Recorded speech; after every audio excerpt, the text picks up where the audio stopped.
Morning all, how we doing?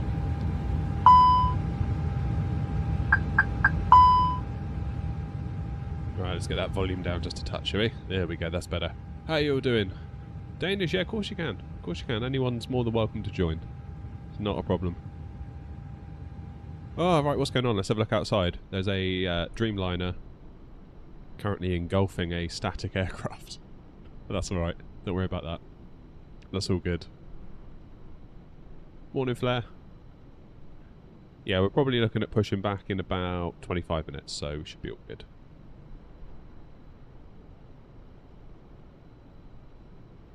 That's all good. Right. So we're back in the bus. A plane that I haven't been in quite a while. We did a live stream the other night where I did some landing practices in it. And I was quickly reminded how bad I've gotten in it, which is fine. So we'll try and get a bit better at that today. That's kind of the whole goal, really. So let's get things started off. No flight plan found. God, here we go. Here we go. Hold the line a minute.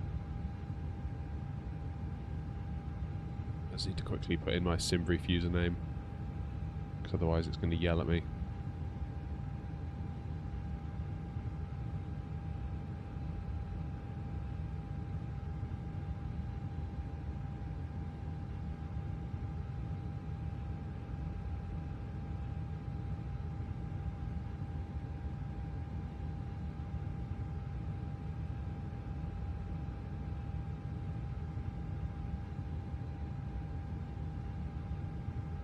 Just a sec.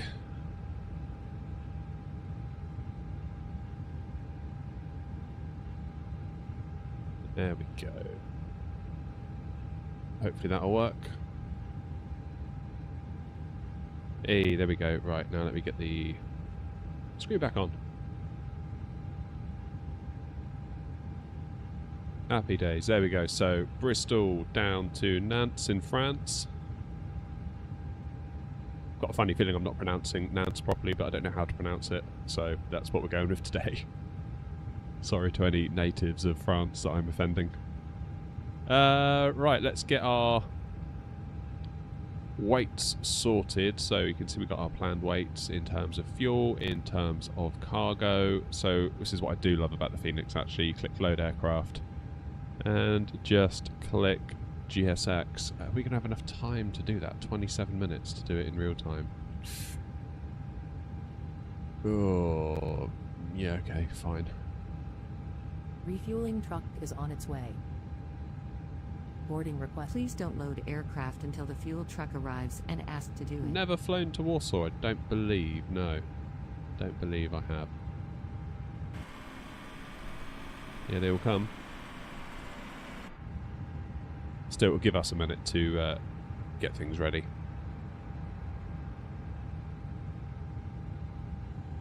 Oh no, Wasp. You've managed to find yourself in the vertical stream, I see. So yeah, we're also streaming in vertical today. And we're also streaming normally, and we're also streaming on Twitch. So we're streaming to all the places. We'll see how that goes. Not entirely convinced by it, if I'm being completely honest. But Passengers bus is coming. We might as well give it a go. Okay, what's going on up here? So we're just running on batteries and external power at the moment. Please don't load aircraft until the fuel truck arrives and ask to do it. In the normal stream. I feel like YouTube need to sort that, to be honest. That whole thing that's going on. Is it ATSU, AOC, init data request, there we go. Like riding a bike.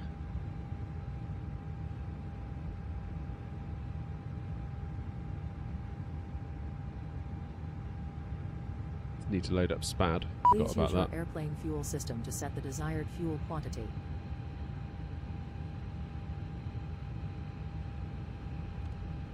And init request. Passengers boarding starting. Cheers, Blair. Appreciate it.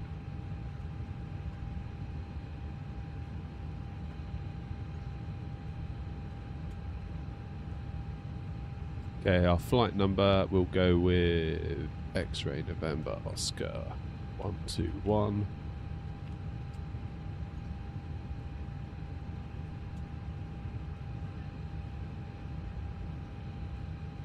SimBrief has got us at a cost index of 31.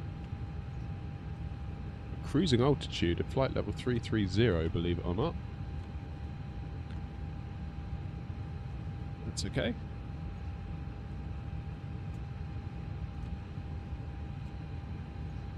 No. Probably can't do this bit, can we? Because it's still doing it. So fuel is fueling, passengers are passengering, and cargo is doing nothing. I would fly in Bristol, but there's no ATC. Yeah, that's sometimes I go, especially this time of day. This time of day, it's a bit, it is what it is, really. Right, what is the local pressure? Let's get the charts up so you can see. Well, those of you on the main stream can see. Let's unload the last flight. Import this one.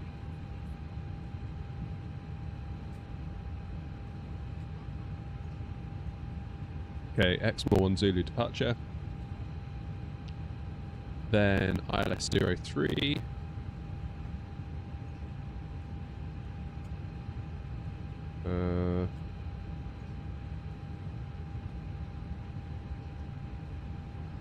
What would Knighton give us?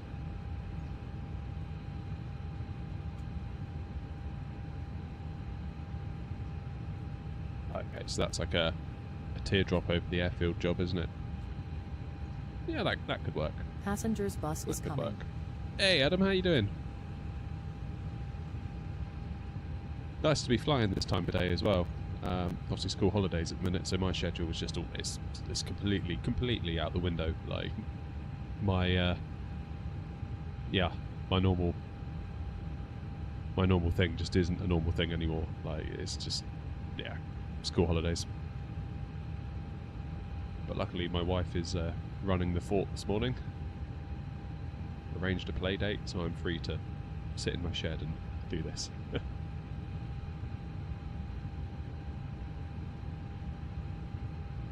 Which I'm only too happy to do. Do we fly the 777? Yeah, we do. We do. We have it. We've done some flights in it. It's just I didn't want to overdo it on the 777.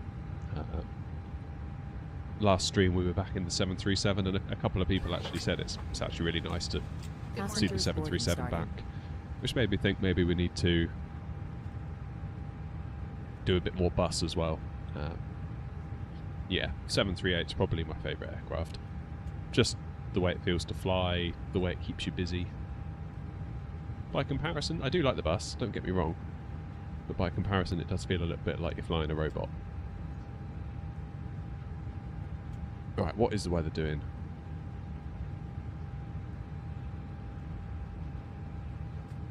We're at Bristol. Let's have a look. QNH is 1015.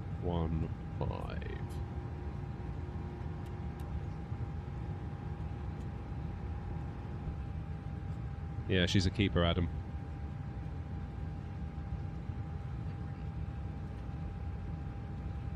Alright, let's have a quick look at the route. So, Bristol out on 09, do a bit of a U-turn, then head out to the Exmoor waypoint, then we sort of head kind of across Devon / Somerset, I guess, out towards Jersey. Is that near St Malo? Yes, I think it is. Yeah, we're going to go right over St Malo, near enough, which I think is a ferry route, isn't it? St Malo. Then wiggle our way down to the airfield, and then we head on out. Kind of doing a bit of a teardrop. Then back into the ILS. Only got one ILS, I think, this airport. And then we're good. Straight into Nantes. As for where we park, I guess we'll probably come off either at Echo or maybe we'll go all the way to Foxtrot. I can't see it going all the way though. Yeah. Fine. It's again quite a nice small airport really, so there's not much to get wrong when we get there though. You never know. I forgot to do my navs. 1, 2 and 3. There we go. Get those going. Right, Mayday, how you doing? Mayday's in the vertical stream. I don't really know if people are actually going to like the vertical stream. But it's there. So, I don't know what to tell you. Hey, look at that. The TUI has been released from the grip of the Dreamliner. And there's Wasp over there in the AirNOTT livery. Oh. I haven't got the doors open. How are the passengers getting through? Oh, look at that. Dearie me. There you go, we'll open the doors for them, sure. What about cargo? Oh, cargo. See, GSX has done it themselves for the cargo. Or the freight, I should say.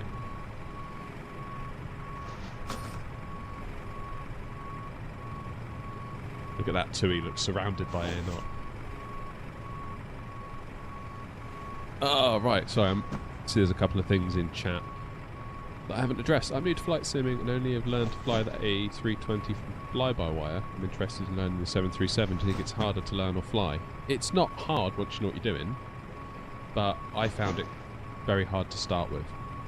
If you scroll all the way back, and I mean all the way back, we're talking a long time ago now, to like my first flight on stream with the 737, like, it was basically the chat that got me through it because I was like flying it, being like, oh, I don't know what to do, and then the chat would be like, click that, and I'd click that, and it would work. So once you know where the buttons are, it's okay, you know?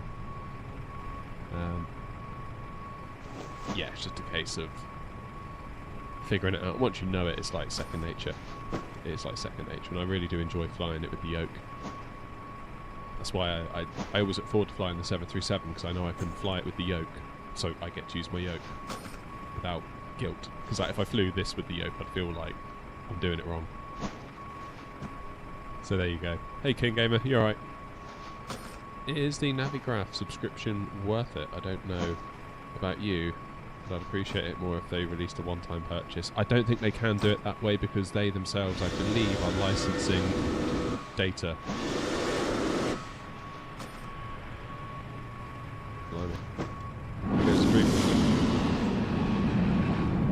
Those sounds are a bit dodgy, weren't they? Yeah, so I think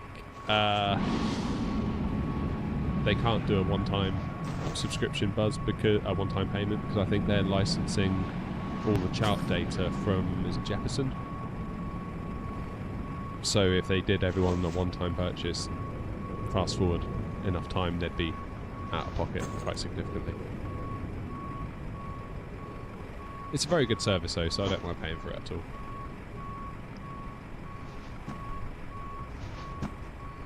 Morning, Matthew. King Gamer says, how do you make it so you see the people? That's an add-on called GSX. I want to go from a 1660 Super to a 3070. Is that a good upgrade? Yeah, I mean, I ran a 3070 on here for a long time. I think for a 1080p card in Flight Sim. You shouldn't have any problem. I think for the most part I was CPU limited anyway with my 5600X. I would not recommend it for 4K. But yeah, 1080, maybe 1440.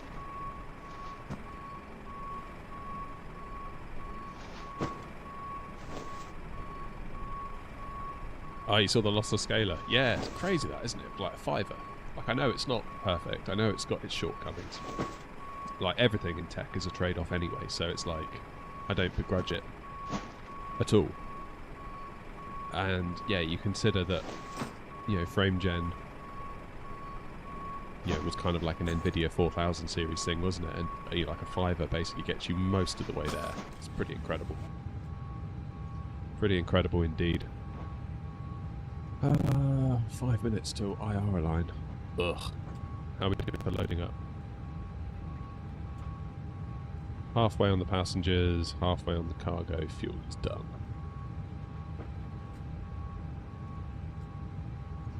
Morning, Lanky. How you doing?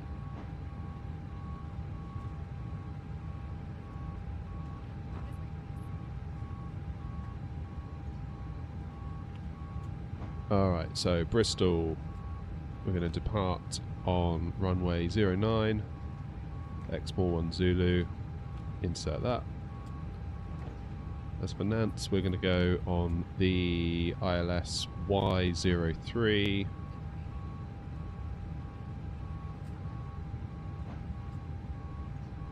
on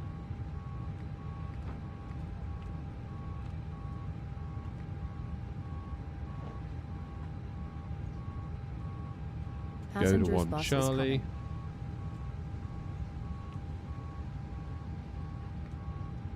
The Nightum. Insert. Happy days.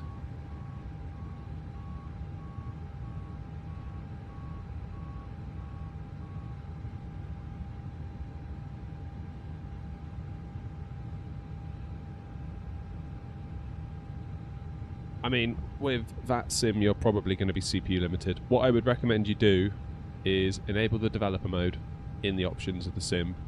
Then come up, you get this top menu bar, go to debug, display FPS, and it will tell you which component you're currently limited by. It says here limited by main thread for me at the moment, which means my processor is the limiting factor, not my GPU.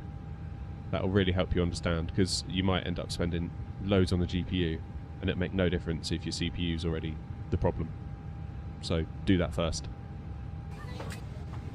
Is the Phoenix 320 worth it over the fly-by-wire? Yes, I'd probably say it is, because you get the CFM engines, the IAE engines, and pretty much everything just works. It's a very, very solid airliner. Now, if you haven't got the money for the Phoenix, and for a long period of time I didn't, the channel wasn't making any money, the fly-by-wire is a really nice place to be without having to spend any money. So I would think of it through that lens if I were you.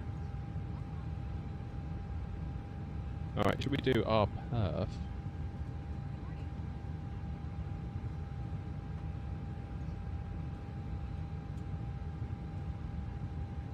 Now we can just send this straight to the MCDU, can't we? I love that. Look at that, straight in there, no mucking about. Flaps 3 for takeoff, that seems a bit extreme. Okay. I guess. Let's brief the departure. Yes, Matthew, I have. We did a stream in it to... Where did we go? Belfast, I think. I had a bug where it wouldn't accept the radio navigation for the ILS, so I had to do a bit of an impromptu go around.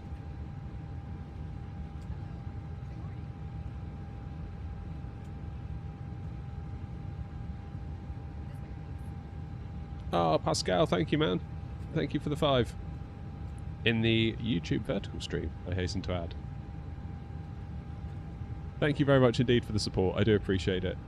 5 CHF. I've got to be honest, I don't mean to sound rude, I don't know what CHF is, but I appreciate the support regardless of the amount and whatever it is. I really do appreciate it, so thank you very much indeed.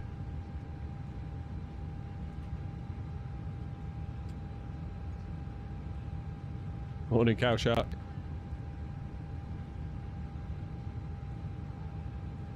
Alright, so we've got 6,000 feet out of Bristol, as we thought. That's fine. I don't know why it's gone for 3. That is a bit weird, isn't it? Go flaps 1.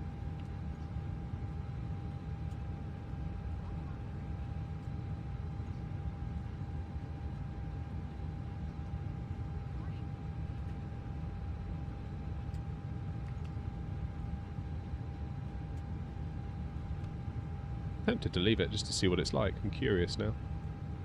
Might just leave it alone. Okay, we got our navs. We're getting there now. Probably going to get a fine from New Sky. 50 more people. I'm at gate 25 Danish, I believe. Alright. Crew supply on, emergency lights, arm, no smoking, auto. Get our navs to 1. Strobes to auto. Let's get the fuel pumps on. APU master switch on. Give it a few seconds just in case any faults decide to ping up at us. And APU start.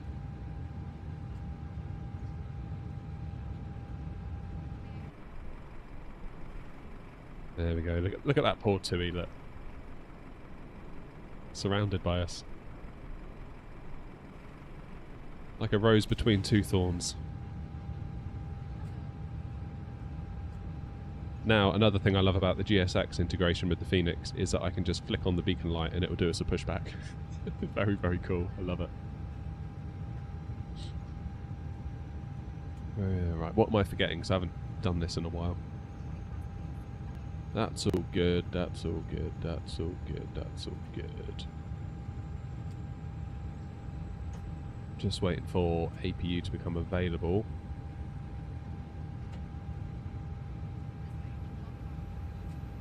Just make sure that our throttles are all good.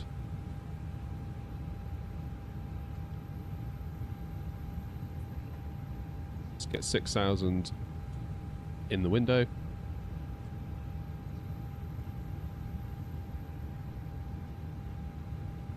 And it won't be long, we'll be ready to go.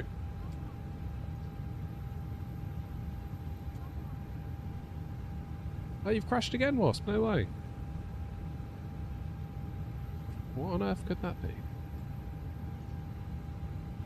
I would seriously consider losing GSX and just see if that does it.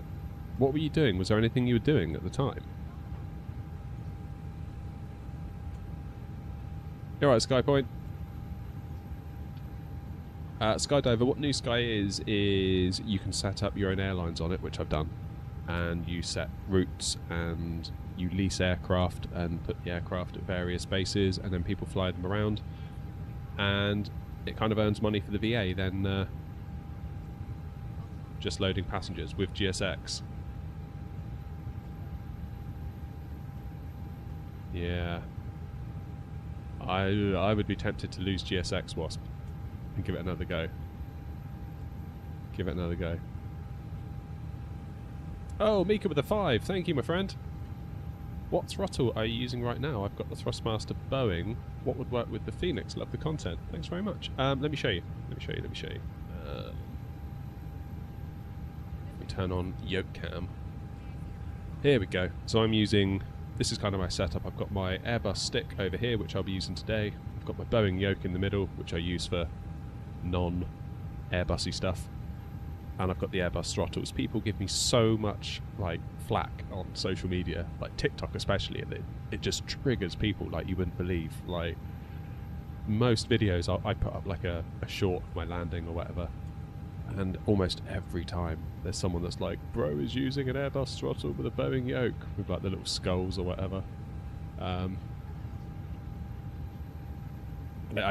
Every time I say to them, yeah, but it works really, really well because obviously it works great with the Airbus, of course it does, it's the Airbus throttles, but it also is really good at going between other different aircraft.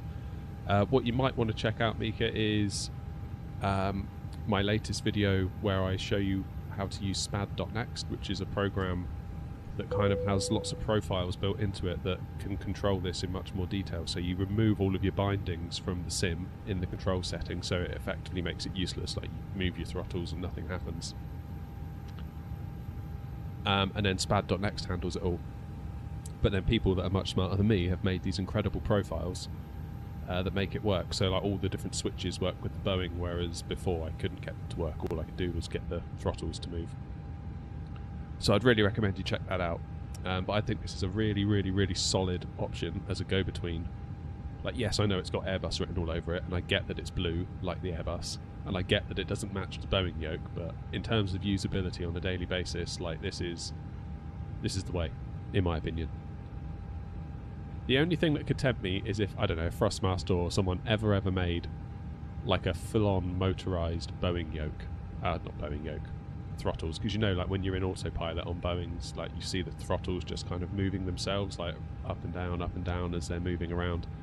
That is the only thing that could tempt me away from this. Because if you think about it, you're going to have motors, aren't you, that move the throttles up and down. And then with those same motors, you could create resistance points, I should say, to create the climb gates that we currently enjoy with the Airbus. That's the only thing that could tempt me away from it. But as far as I know, no one is making that, so that's just my 2 cents for what it's worth. Alright, we're looking good. AP bleed on, fuel pumps are on. Definitely forgetting something because I haven't done this in ages, but that's okay. That's okay. Let's get this strapped in.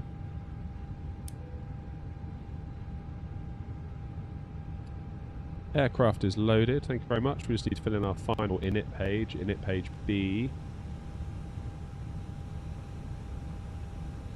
Send to MCDU. There it is. Lovely. Lovely, lovely, lovely. Right, it's time to get pushed back, I do believe. So, if we turn on our beacon...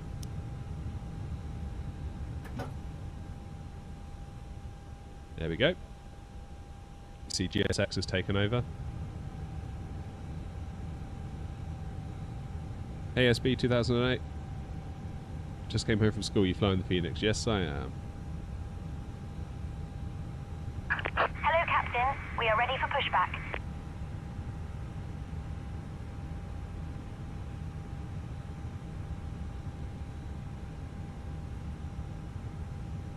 Yeah, Matthew, I don't get it either, but, you know, people on social media love to have an opinion on everything, don't they?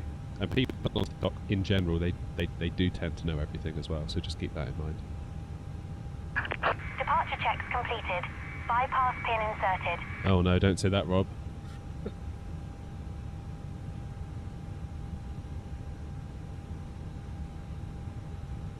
Yeah, we were in the Phoenix this morning with the IAE engines.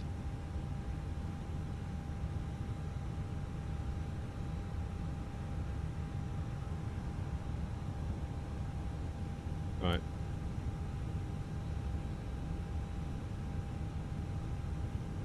I'm praying it as well, because I've done a whole load of work on my stream settings and I'm kind of like, fingers crossed that it all works today, because last time it didn't.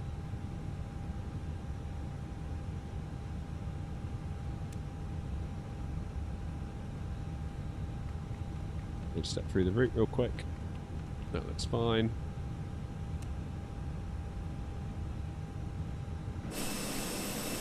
Alright, around us. So we want tail to the right, nose to the left. We are of course on Unicom, that's good. Bristol traffic, AirNOTT 121, stand 25, pushing back and facing west, Bristol traffic. Release parking brakes, please. Commencing push. All engines clear. Start at will.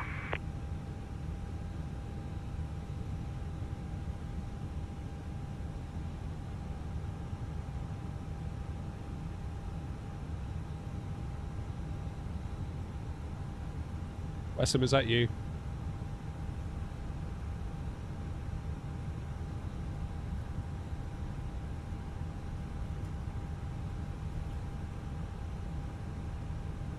Right, let's get the engines into ignition. I had a funny feeling it was you. How you doing? Engine 2 start.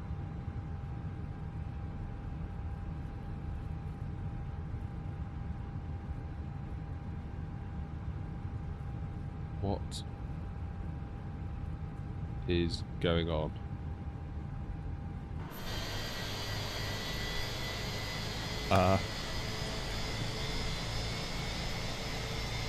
Oh my days.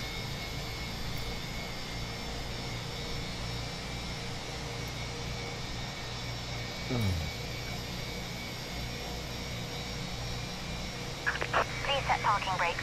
Yeah, will do. Waiting your Thanks, confirmation GSX. for a good engine start. Crikey.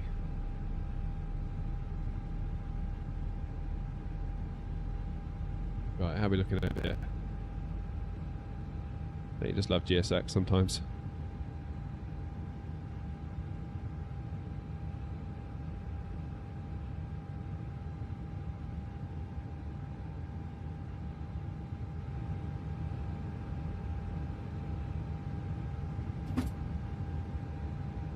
Let's start engine number 1, I should say.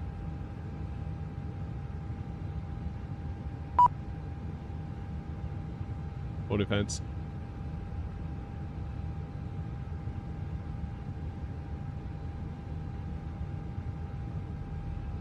I had an issue with GSX the other day at Manchester. They told me to push and paste east. I selected nose, left, tail, right. And instead it decided to do a straight push. I mean, I don't know. Sometimes I do wonder, should I just uninstall it? Maybe I should try that that paid version of the pushback toolbar thing where you just draw a line on the map and it just does that, because I don't know. Right, let's tell GSX to go away, because I've had enough of it now. Cockpit to ground. We have a good engine start. You can disconnect. Hey, Joachim.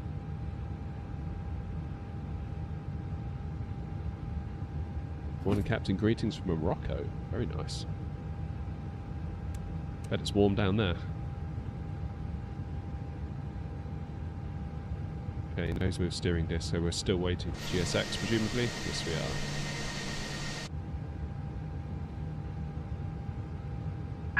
Unlocking gear.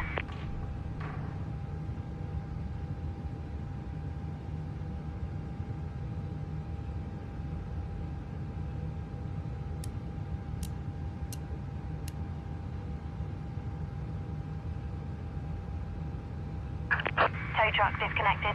Bypass pin removed. Good. Left is clear. Right is clear. Right, AP is off.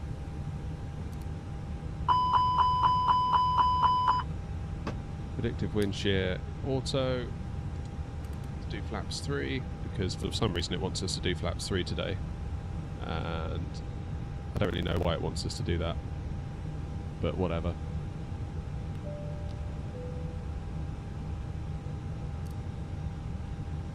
Good, just the cabin to go then. No, I don't use Active Sky. I did see it going around. I did wonder about it.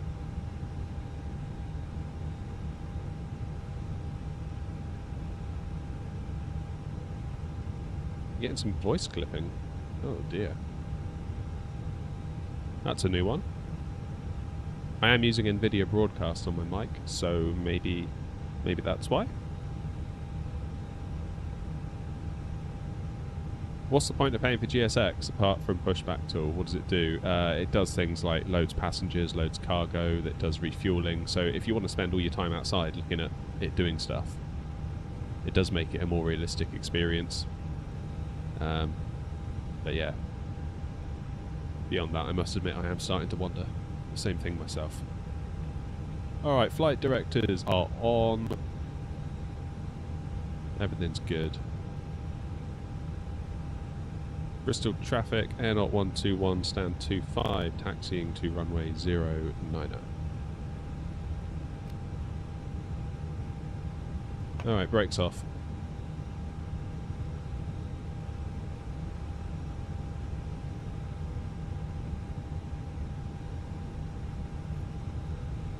Nice and gloomy at Bristol this morning. Love to see it. Have you tried Phoenix to GSX? No. Thomas, good morning. Thomas, I can't remember if I already just said good morning to you or if I didn't.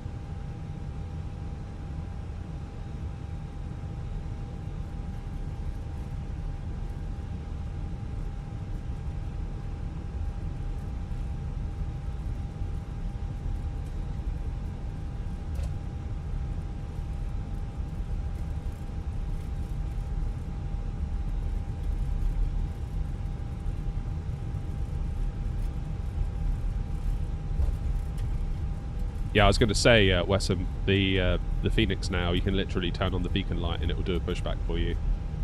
And on the EFB, when you do your weights, you select load plane, there's an option for GSX, and that basically brings GSX into life. And it loads the plane for you in real time and has GSX kind of do all the stuff as it should be doing it. It's very cool. What plane is this? I just started flying myself and received my yoke and stuff, but I forgot my rudders. Love the Cessna plane. This is the Phoenix Airbus A320, so it's a paid-for add-on. Thoroughly worth it, in my opinion. And there's an expansion coming out soon to include the A321 and 319, so we're going to have a good bunch of high-quality Airbus options very soon. The bus is going to be looking really strong soon, isn't it? Because we're going to have the A330 from IndyBuilds in Flight Sim 24. We're going to have the A330 from Aerosoft whenever they release that. We're going to have the A350 from IndyBuilds, A380 from Fly-by-Wire at some point, hopefully. We're going to have the 319, 320, 321 from Phoenix. We've got the Fly-by-Wire 320 Neo, and we've got the IndyBuilds A320 Neo. It's like we're being well looked after at the moment. Very, very well looked after on the bus front. How much will the expansion be? I heard, I can't remember exactly, but I don't know. I've got 40 quid in my head. Don't quote me on that though.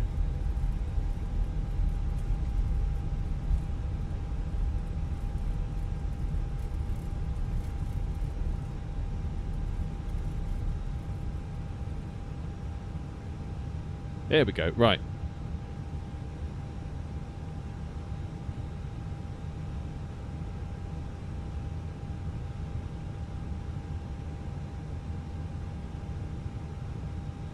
Just checking nothing's on final.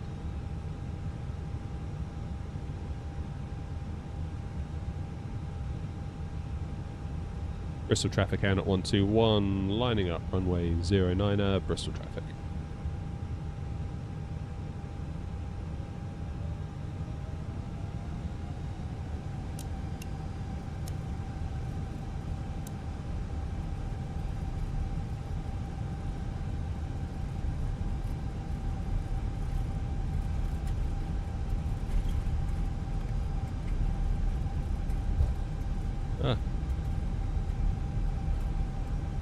Help if I was watching where I was going.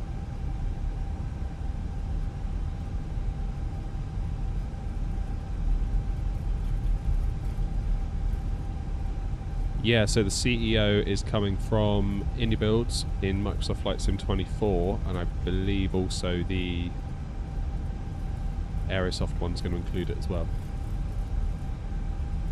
There we go, there's a speed bump in Bristol. Bristol bounce, as they call it. Right, let's get that transponder on, because I...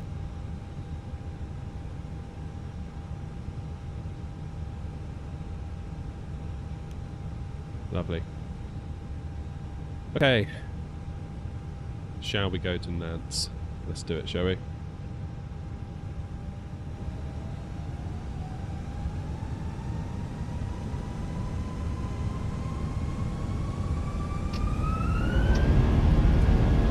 Do a flex takeoff.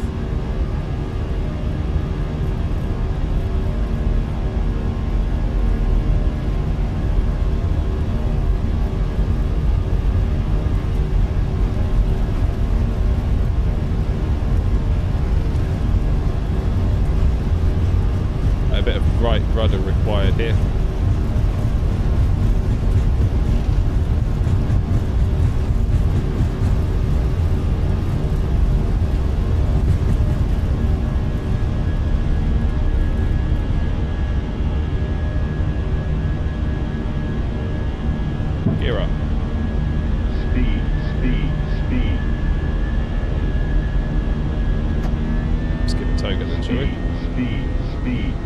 Didn't like that flaps 3, did it?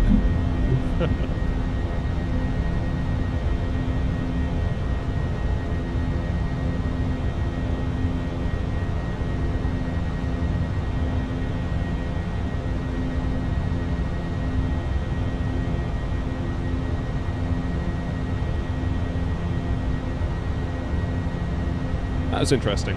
It did feel like we were using up a lot of the runway there, but we were using a flex takeoff.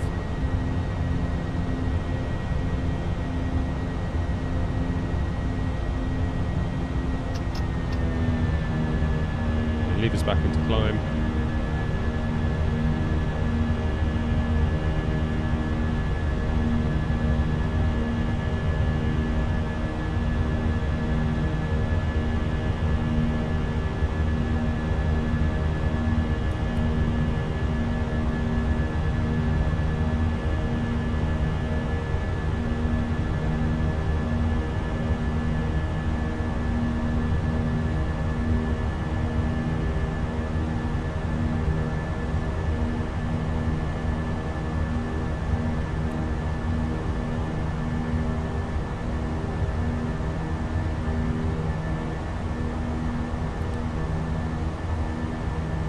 Alright, let's make our U-turn.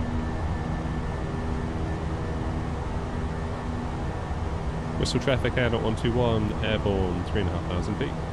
Bristol traffic.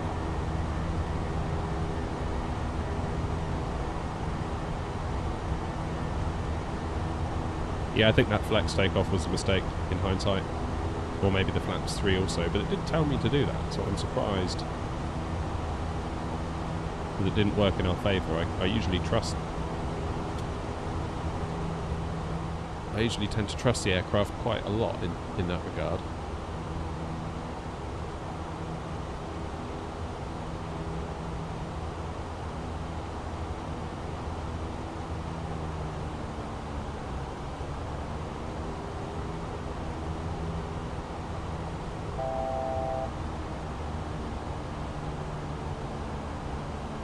There's 6,000 feet coming up.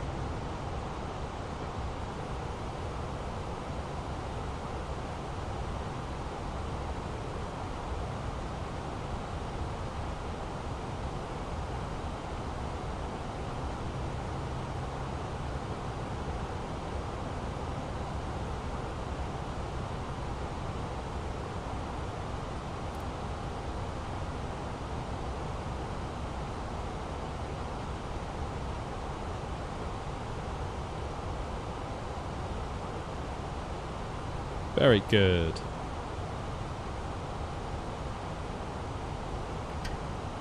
Alright. That's quite enough of that. Let's get the autopilot on so I can pay attention to what you're doing. Chrono button basically just starts a clock. So I've got to expose it as you line up. It's down here that you can see it's counting away.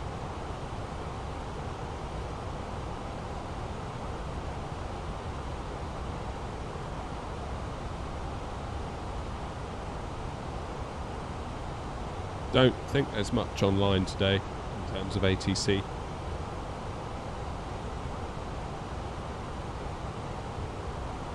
Yeah, pretty much nothing at all so far on our route.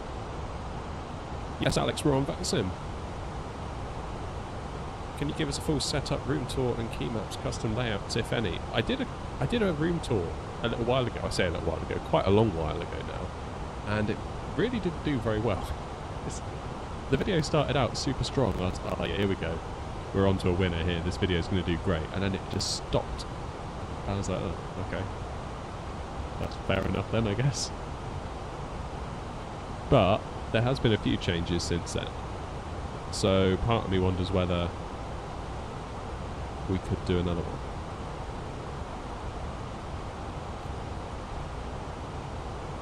Maybe we could.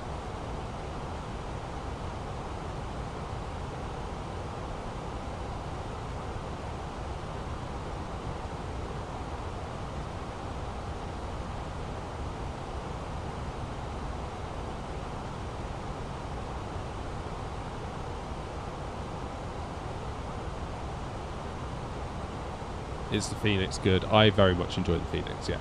Yeah. What I'm going to do, Fence, is wait until we push through.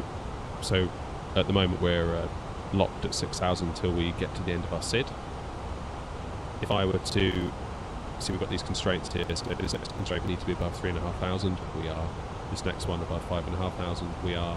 And then finally, this one just coming into view here, the Exmoor waypoint, we have to be at 6,000 exactly. If I was to go from 1015 to standard now, the plane could think it's in a very different area, or altitude rather. Oh, that seems to yelling. Oh, who's that?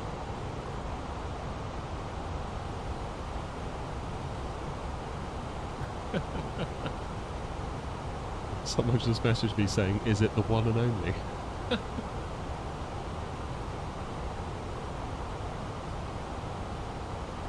Goodness gracious, I've got a reputation.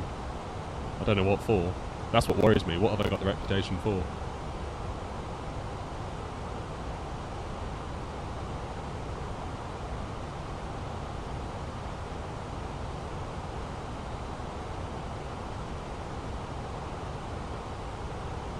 It's you, Alex.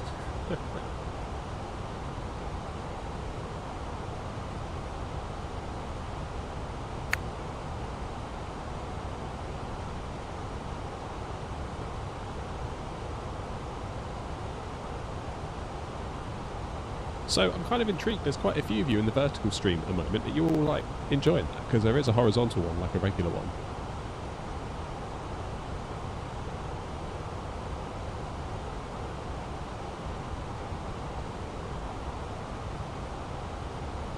Yeah, there you go, Thomas. So that's the plan. Once we start climbing, once we get past, let me just show you again, 6,000 at Exmoor. So once we pass Exmoor, we're going to start climbing.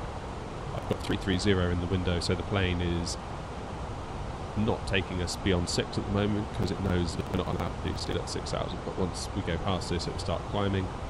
Pretty much at that moment, I will then flick us into standard pressure.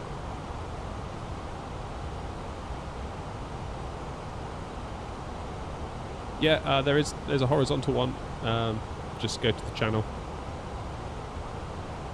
I really feel like YouTube need to do it so that if you like watching on your phone in vertical and then you turn your phone landscape, it just switches you between, just like TikTok does. It's one of the very few things that TikTok does well, just in general.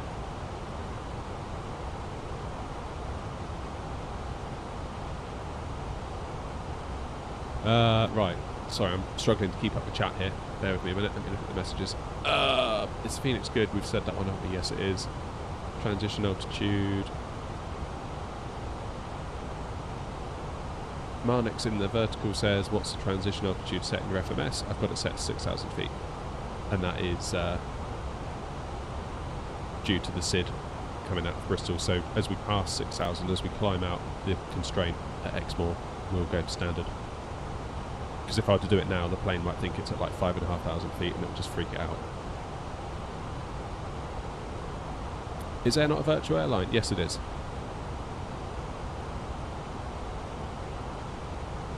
Yeah, you can join us on New Sky, if that is your thing.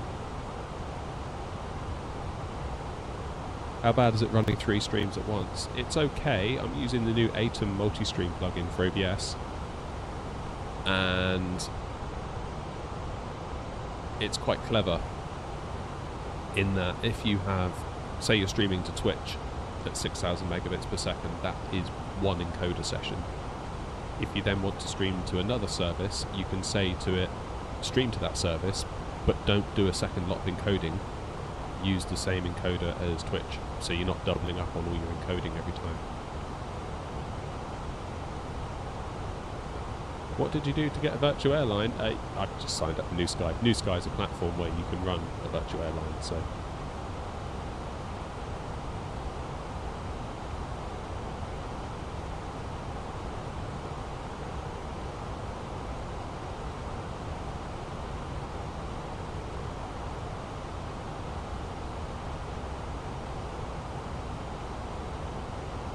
I saw Harris did a video, Lanky,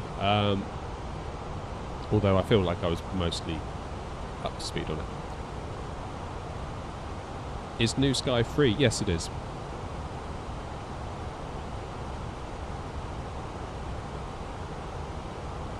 I don't know how long it will remain free for airline owners, because yeah, there's a heck of a lot of work that goes into it. No doubt it costs the developer quite a lot of money to host it all and manage it all and maintain it all.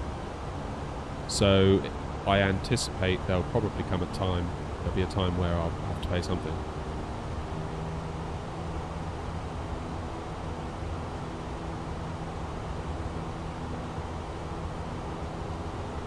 There we go. Right, let's go to standard pressure, shall we?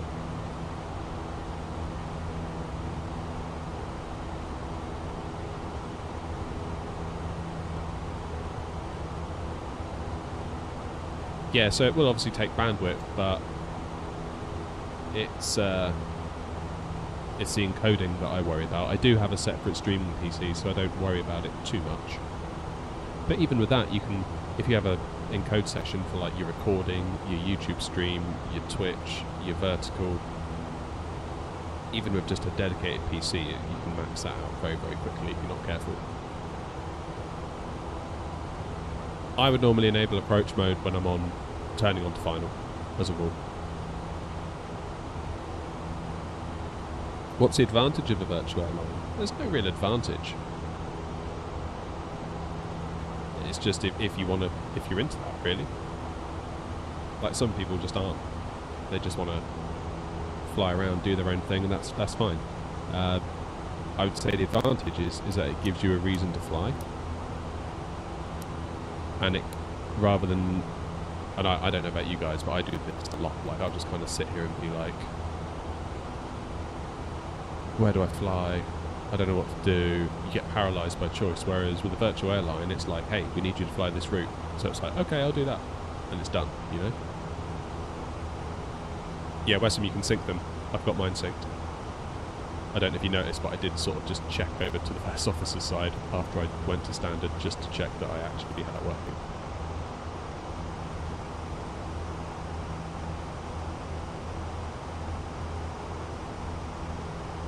If you're in the middle of the flight and want to do an emergency landing, then how do you set up the MCDU? Never actually done it. The PC has left the building. Oh no.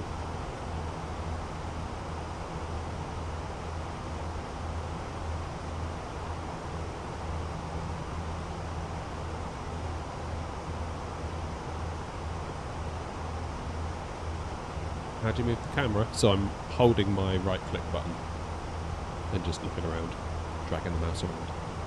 Or you can use a Tobii eye tracker. So if I were to enable that, I have one here. There we go.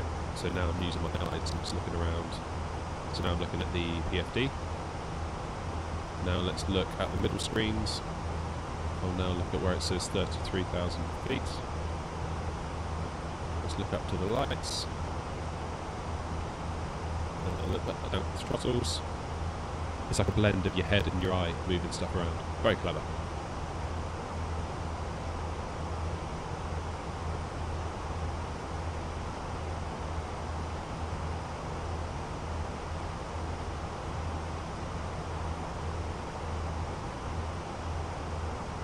What does Airbus mean when they say the side stick controls roll rates? Wouldn't you do the exact same thing if you held it in position?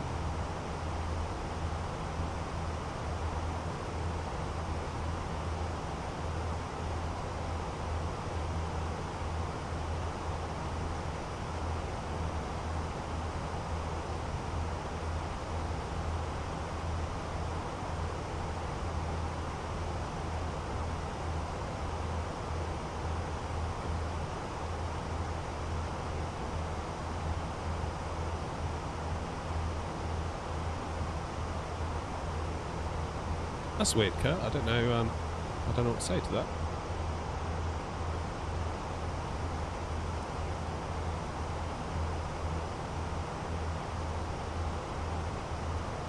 You got booted for not flying enough, commentator. Yeah. I mean,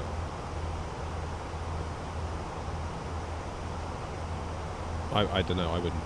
I don't think I'd ever boot anyone. But I barely fly enough, so it'd be a bit hypocritical if I were to boot other people while I'm only managing to get one or two in myself a week.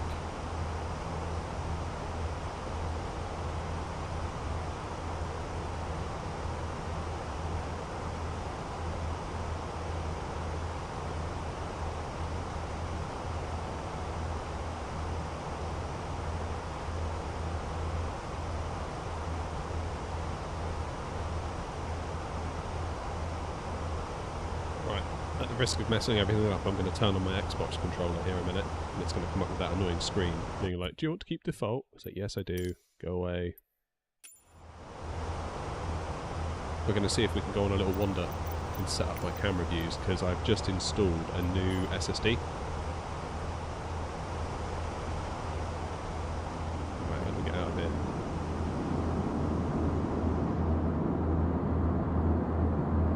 See if we can set up some custom views. Oh no.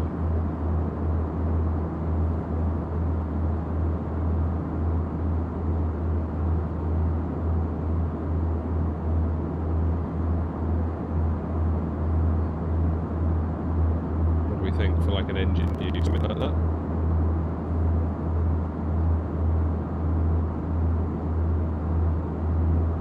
See if we can get a view.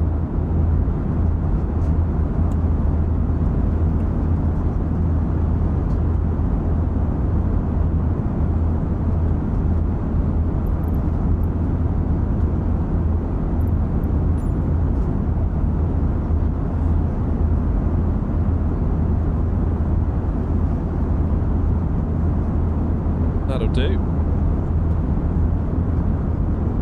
Let's go to the other side.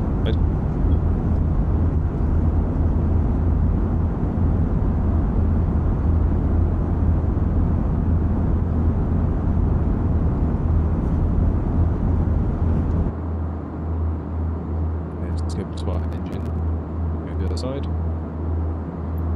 I'm sure this is all very thrilling for you all.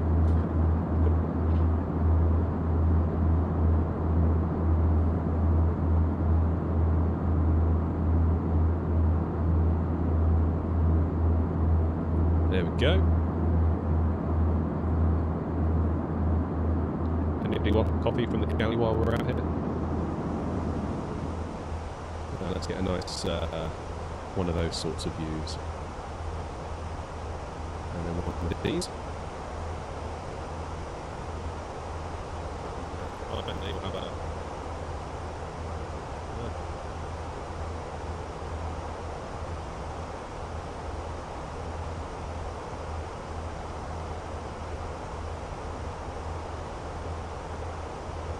Jolly good. Right. So now if I do Alt 2, get there, Alt 3, Alt 4, 5, 6, 7, 0. Happy days. Thank you for bearing with me while I do all that.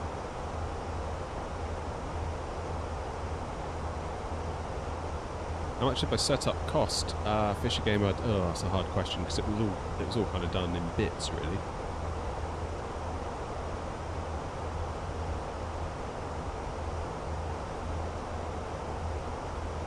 Yeah, other people are saying my mic's cracking. That's a bit weird. Let me check NVIDIA broadcast a minute. I have a sneaky suspicion that I know what it is.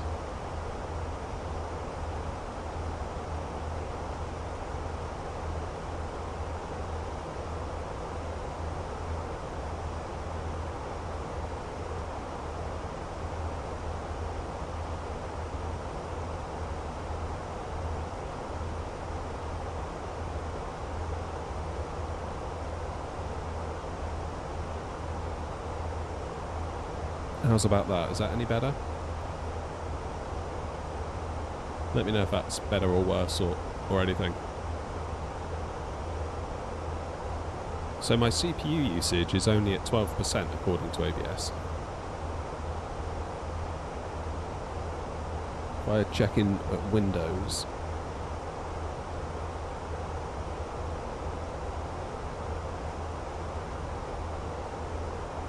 yeah, okay, I think it probably is CPU usage.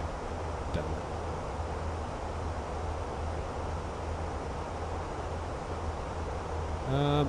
I'll tell you what, let's do an experiment because Twitch is doing literally nothing. Let's turn off Twitch.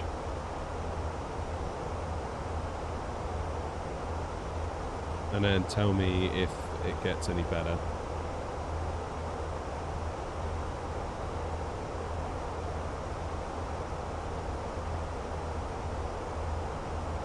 Okay, Twitch is now gone. And Alex has just literally said hello in the chat.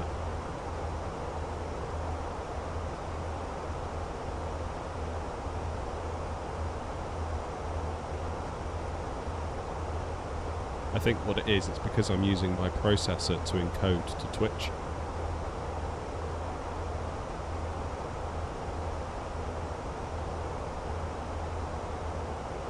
And obviously when I move around, like when you're doing this, that puts a higher encoding load on the system because the picture's moving.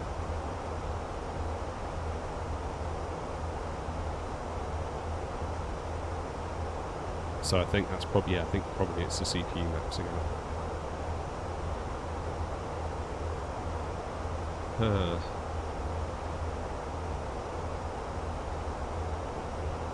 What to do?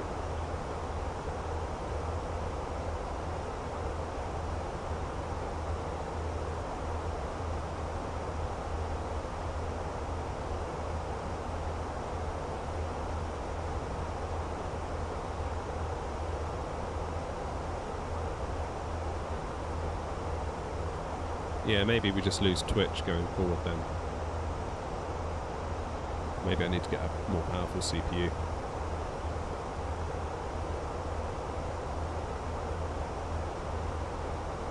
It never ends, does it? It never ends. Right, how are we looking anyway?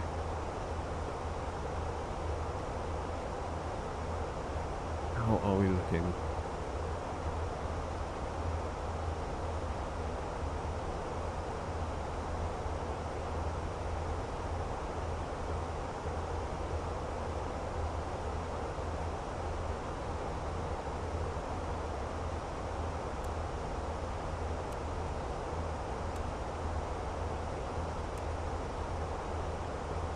Okay, so top of climb is here, top of descent is there. So we've got a little while at our top of our cruise.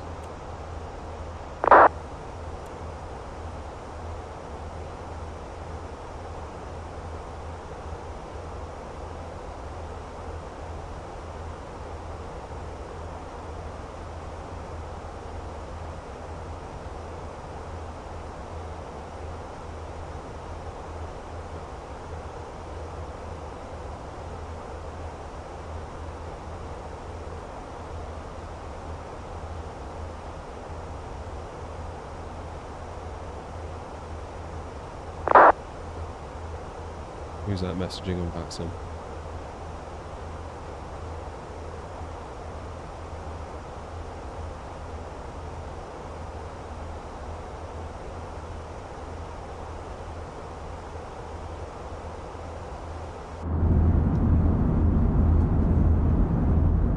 How's the mic now? Is it a bit better? I'm hoping it is, because now my performance, my CPU usage has gone from like 80% down to 40. So I'm hoping that gives us what we need for NVIDIA Broadcast to run okay.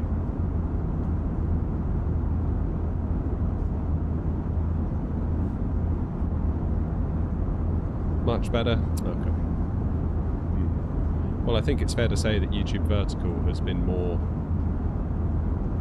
useful to us than Twitch. So if I have to lose something, it's probably going to be that, isn't it?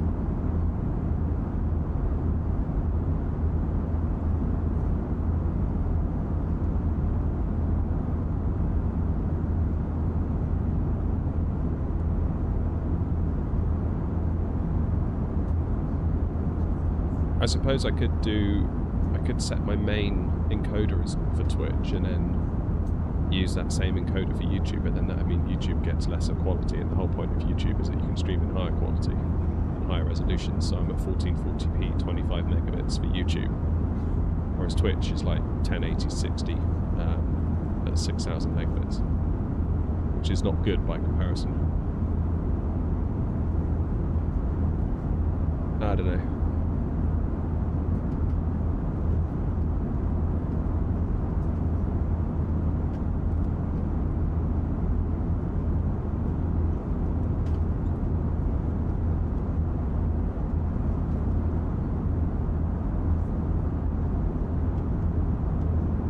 isn't the map working?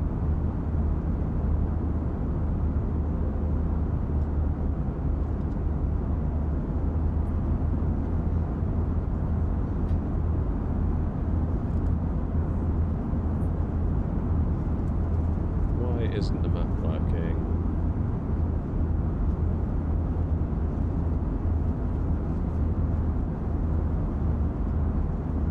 There we go.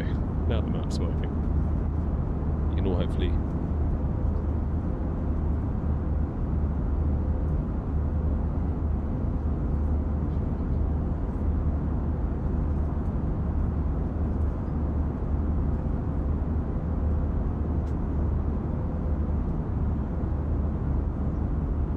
There we go.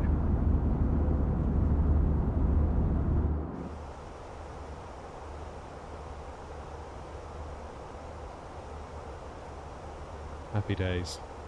Right, that is stop a climb.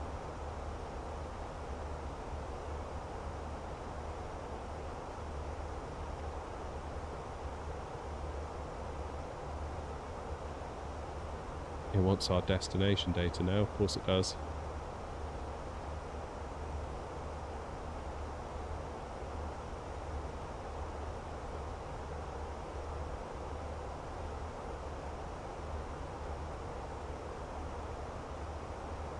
Good, let's do our arrival information then.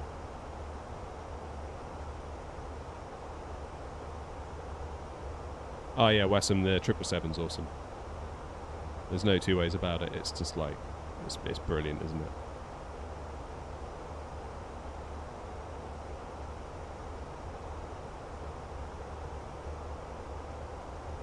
it? Oops.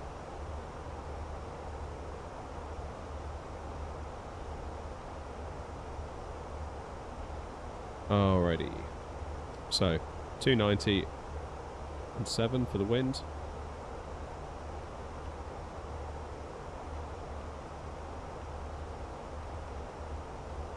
Temperature on the ground is 22.1015.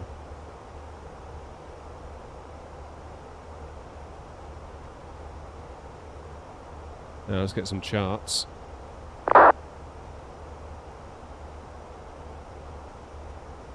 My chart's gone. There we go.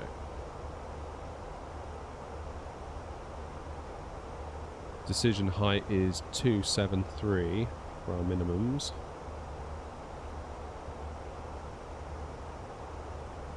T4 plus 5, 139. Good. Happy days.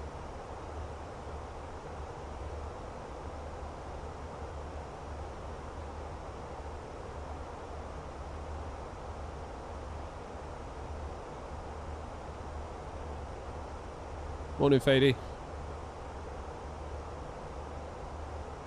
Engine sound disappointed you, Wesson, did it? Yeah, I know a lot of people said that. But that being said, I've never been in the cockpit of a real one anyway, so I don't know how real that is or how real it isn't.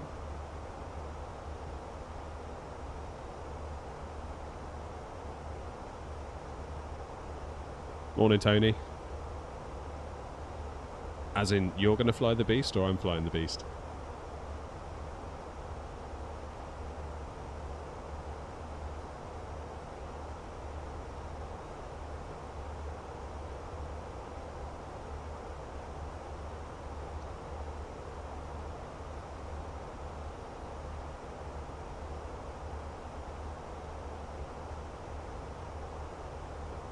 I don't know, Wessam, unless I've been in the cockpit while one's been in cruise, and I'm not really sure I'm in a position to comment.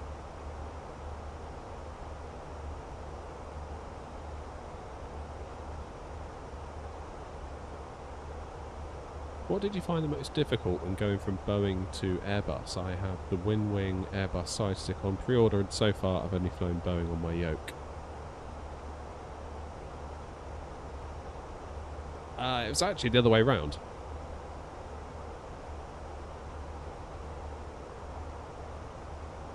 I spent so much time in the fly-by-wire to start with, And then when the 737 came out, I thought, well, I better get it because, you know, I'm trying to work on the channel and stuff. And I was like, oh my word, this is tricky.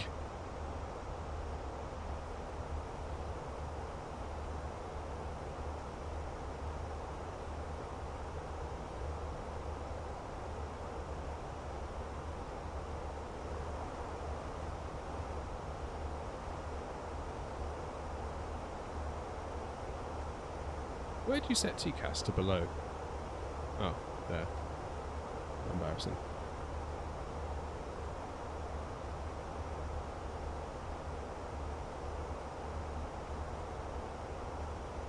I think you solved it.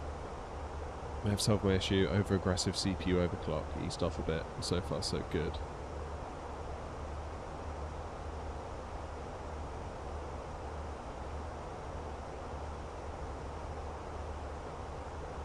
If you want, Wasp, you can always spawn at Nantes and then we can fly back. Because I'm not going to be long, I'm almost at top of descent.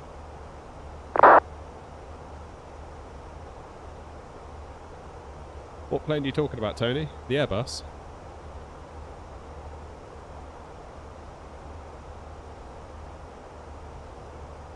Where are we flying to? We're flying to Nantes in France.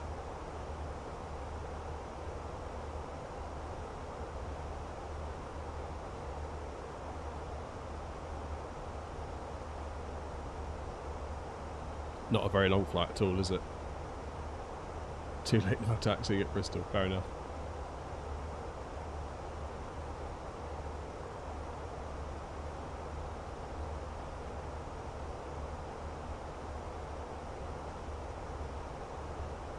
Well, by the time we've turned around, you might well be here. It's really not very far.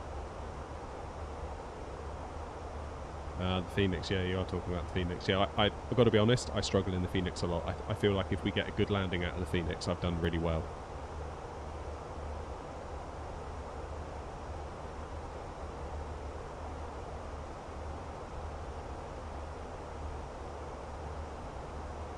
You've been there a few times, or I'm actually going there next week, hence we're doing the flight. Thought it would be a bit interesting to give it a go. Alright, top of descent is rapidly approaching.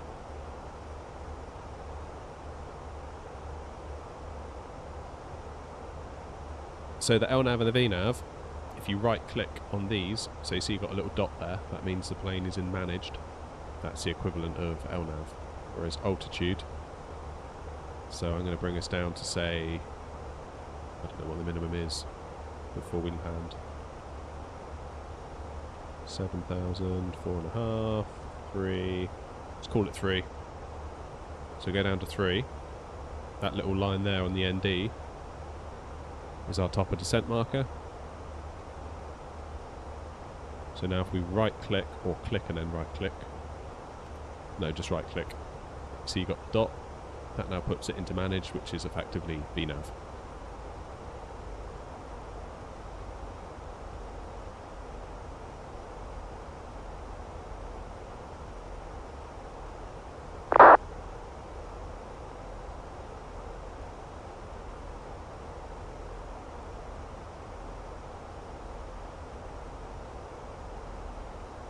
How is the standard Airbus A320neo included in the simulator? So there's two versions of it now, believe it or not. There's the one that came with it when the sim came out, and there's also another one by Inibuilds. The Inibuilds one isn't bad. I flew it to Belfast on a stream a little while ago. I thought it was pretty good. Had a little bug with the radio navigation issue, which I'm led to believe isn't just a me thing, it's a wider issue. But yeah, I thought it was alright. Where do I get, like, wind forecast on this thing?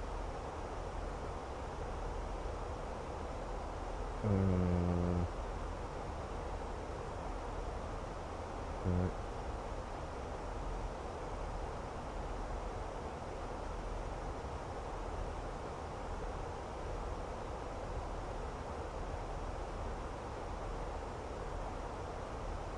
In it. Oh, wind. Thank you.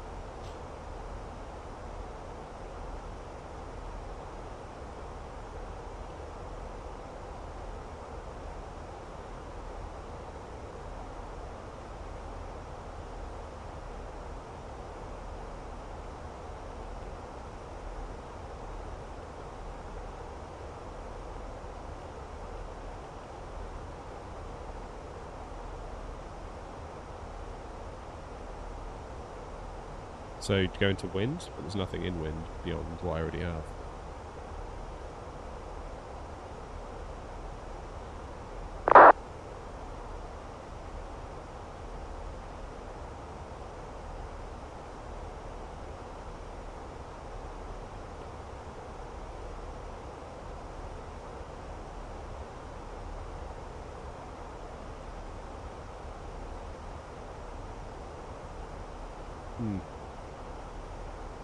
Okay, well that'll do for now. The plane's on profile anyway, so that's all good.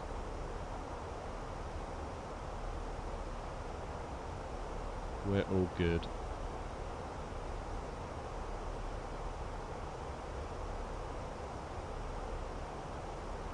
Okay, so transition altitude is 5,000 feet. Missed approach, climb straight ahead to 1,300 feet.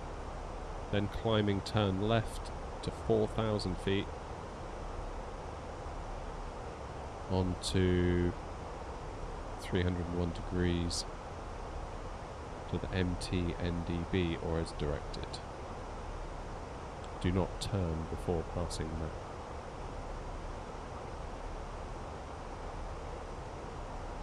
Which sky tool do I use? None at all. This is all default.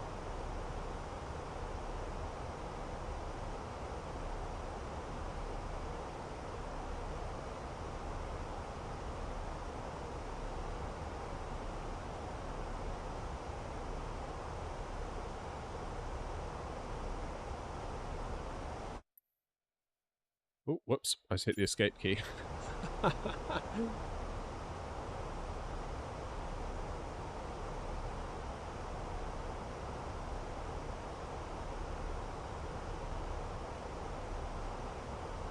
No more Sim Toolkit Pro. But we're still using it. I use it for the overlays.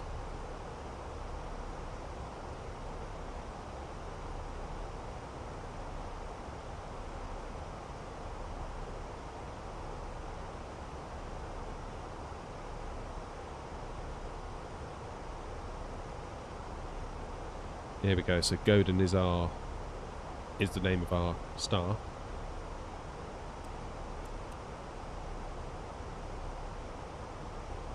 Yeah, so you can see here. This is our plan. Here's the airfield, out here, around, back in. No problem. So 35 minutes and we're basically here, aren't we? Such a short flight. Good day, Ethan.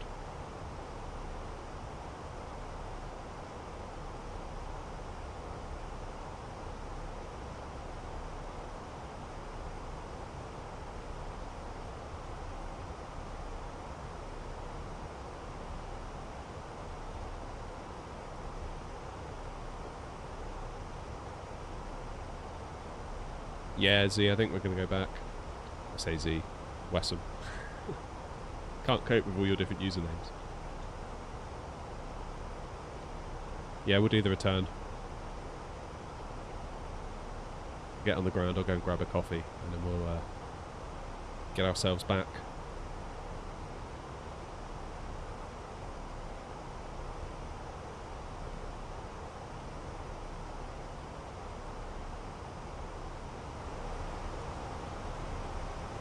It is the Phoenix indeed, yeah.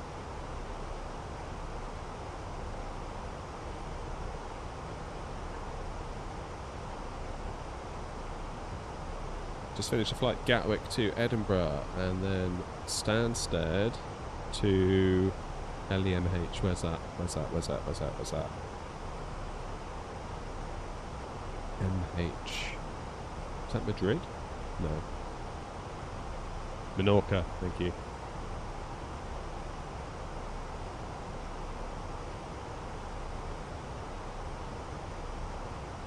Have you seen this trend of like all these people going on long haul flights and just basically staring at the map in front of them? Like no, some of them like don't even eat, they don't have any movies, they don't have any music, they just sit there and they stare at a screen for like 12 hours. Madness.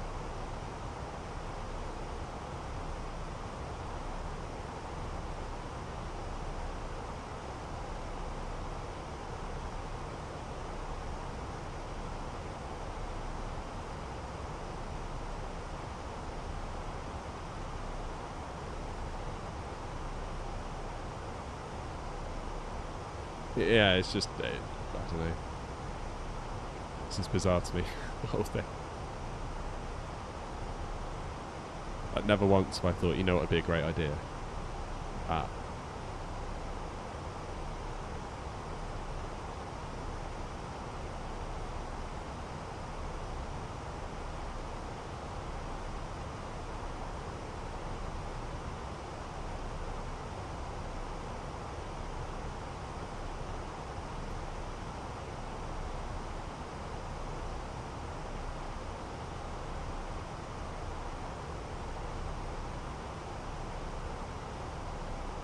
How much was my Boeing add-ons for the TCA Quadrant? Oh, the Airbus add-ons, you mean? I think they were about... Ooh, I think I got them... They went on sale. I think about like 80 or 90 pounds.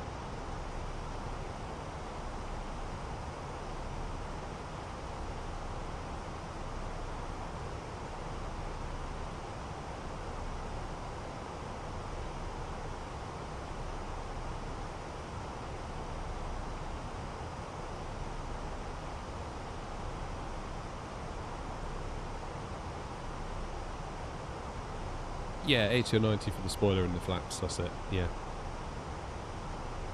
I think.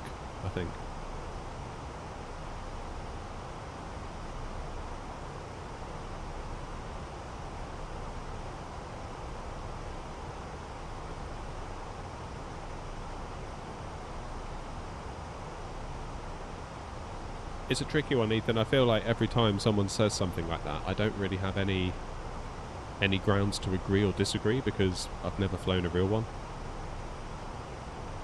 So I don't know. I really don't know.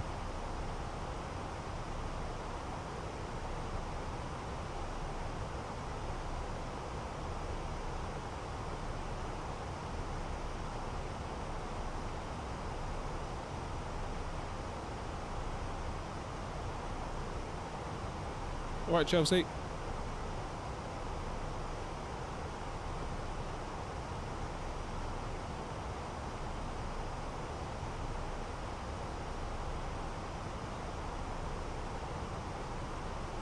I personally like flying the Phoenix. I find it a challenge and I find the systems to be more complete.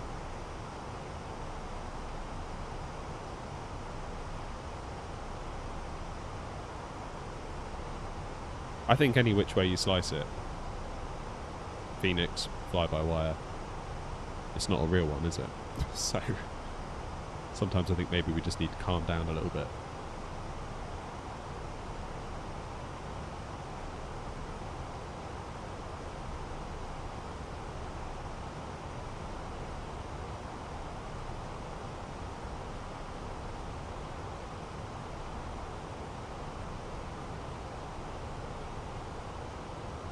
Gavi says I'm a pilot. That's a noob. What other platforms do I stream? Well, we were streaming on Twitch earlier, but the extra encoding load it puts on my system was causing my mic to crackle, so I've just turned it off.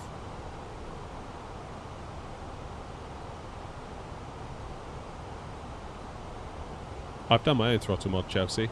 I think we spoke about it a couple of streams ago. Alright, 10,000 feet.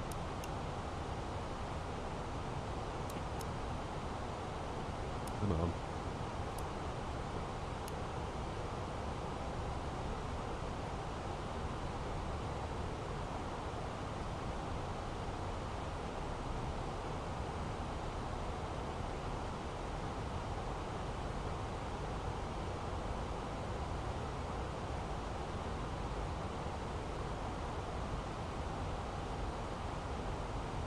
You supplied the 320 for 9 years, now you're on the 777, 787. It's a beast, but you do miss the Airbus ergonomics. Yeah, I imagine. I bet you really miss that pull-out table, right? I was thinking the other day, I was watching a video of like, and this is from years ago, it was one of these like old school British Airways from like the early 90s, following some captains on a flight. And they got brought in some lunch, and it was just on like a little tray. And they're eating it off their laps, and I kind of thought like there's like cups of coffee in there, like how like resistant is all of this stuff to like a coffee getting spilt over it, because all it would take is like, you know, the tray to go a bit wobbly and like a cup of tea to go everywhere. That was my first thought as soon as I saw them like handing food around like that.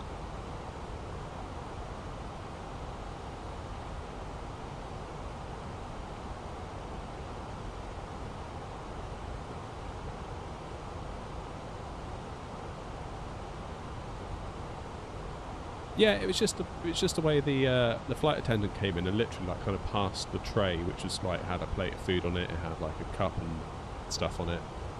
It went right over here, obviously to the captain. And I just thought, God, if that spilt, it'd be panic stations, wouldn't it?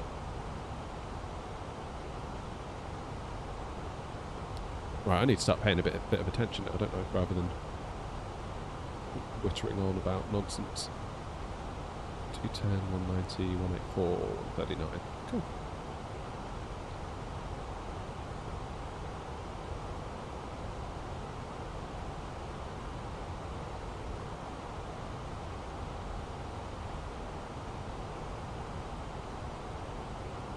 There was indeed a ping, Tricky. Sorry, mate, you can't pin that one on me.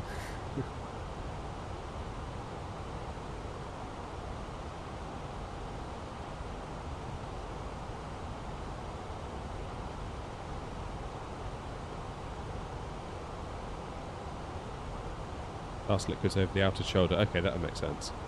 I mean, this video was well old, so maybe...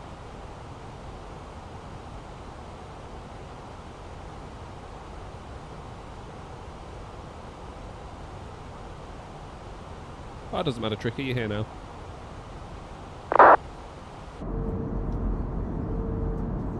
No, I'm using NVIDIA Frame Gen at the moment, Chelsea.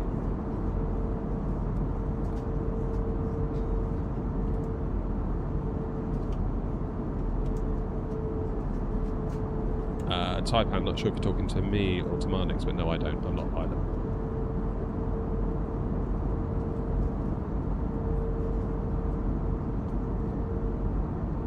Yeah, landing in a minute, Tricky.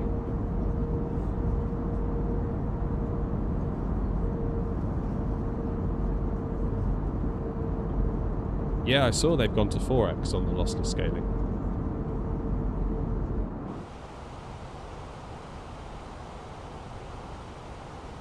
Yeah, flying back to Bristol, Tricky.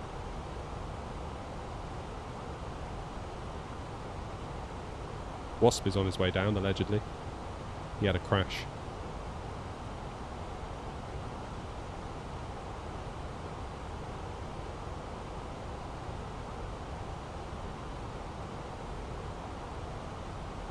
This is the Airbus A320 United.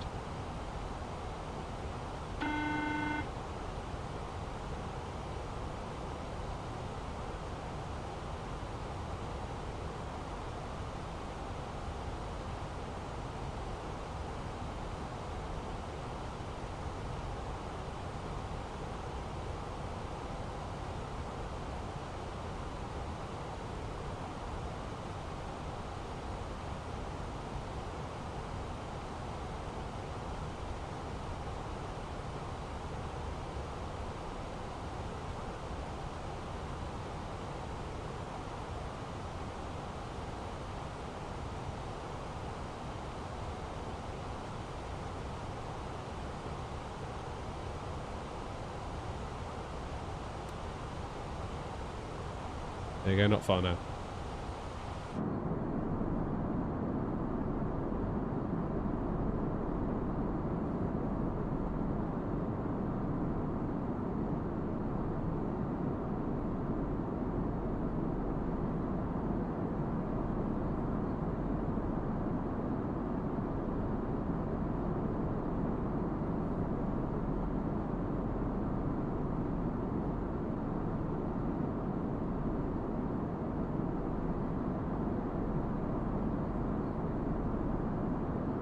Have a pilot voice.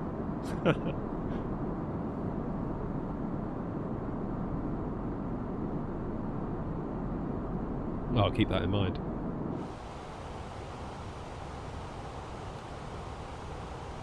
Okay, local pressure set.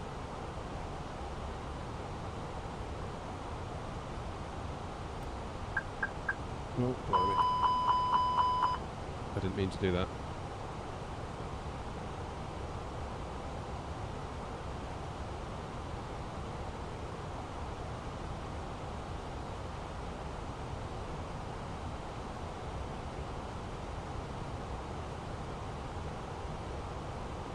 Nantes traffic, AirNOTT 121, turning base for runway 03 ILS.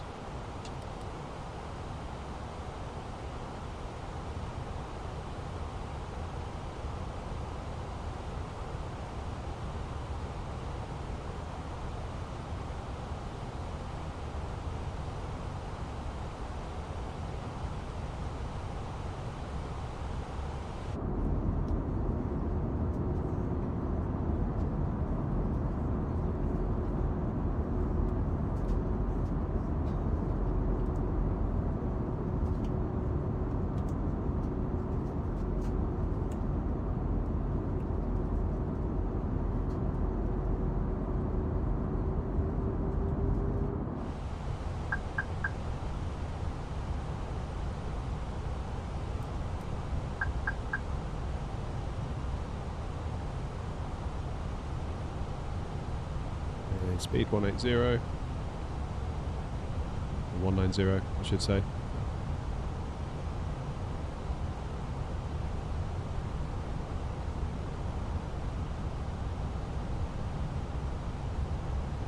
Yes, there is a video.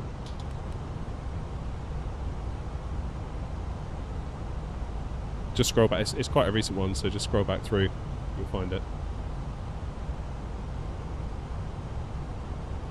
Mouse stopped working then, that was alarming.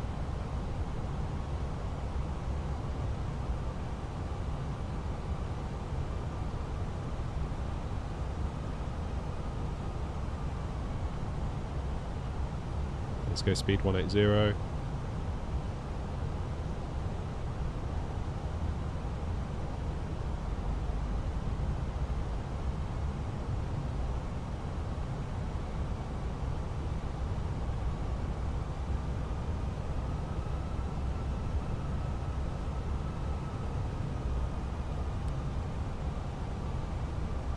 Okay, so on the speed brakes.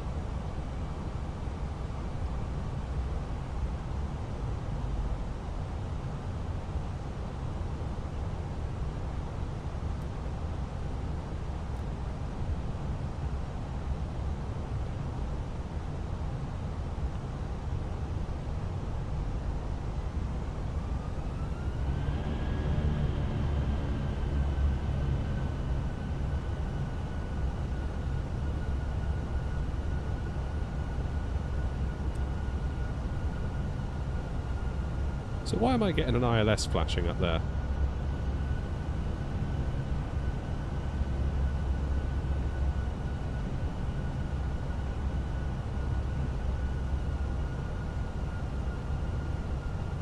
That's weird. Anyway, let's enable our approach mode. Oh, it already is in approach mode.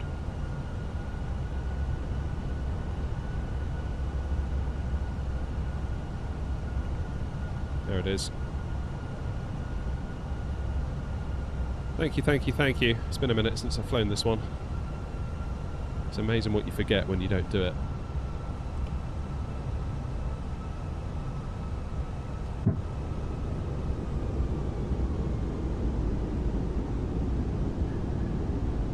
Let's go final approach speed.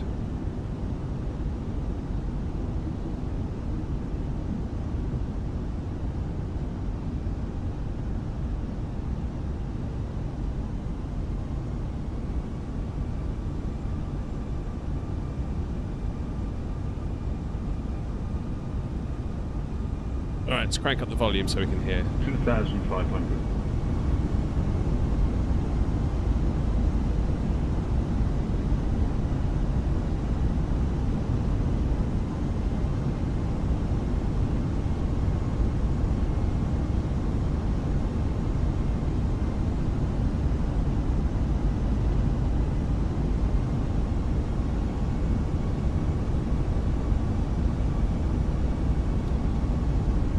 around altitude set of 1,300, or initial go around altitude I should say.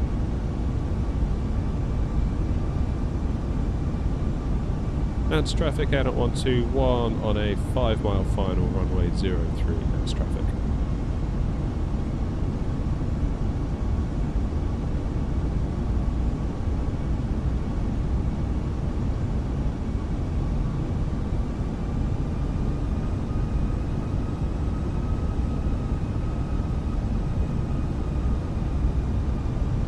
Alrighty.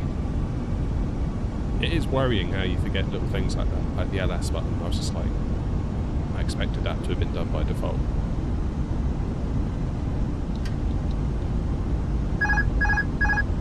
Yay, my controls.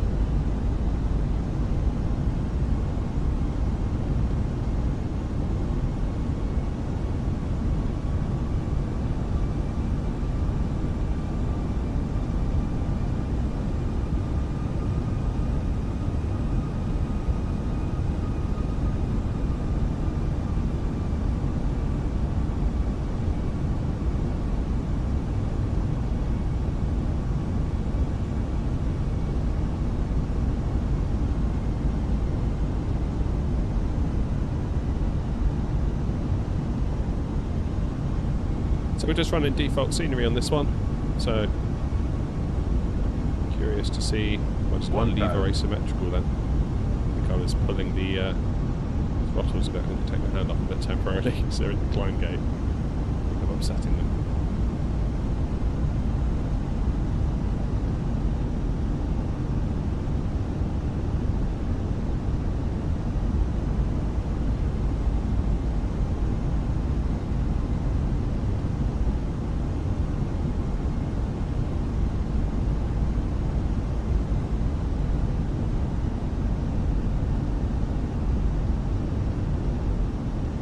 And that wind, flipping heck. 500. 400. 300. 100 above.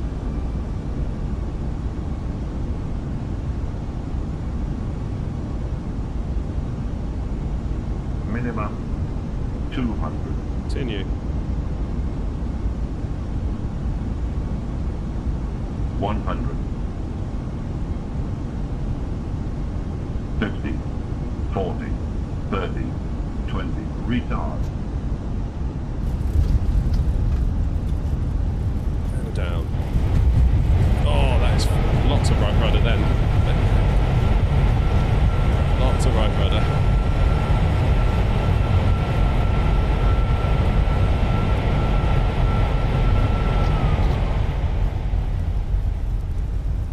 Lots of right rudder then. Wow. Still not bad. 272 feet per minute. Can't grumble at that.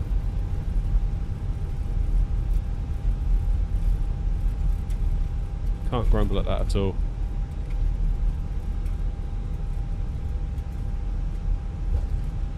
Okay, time some eye tracker time now we're on the ground.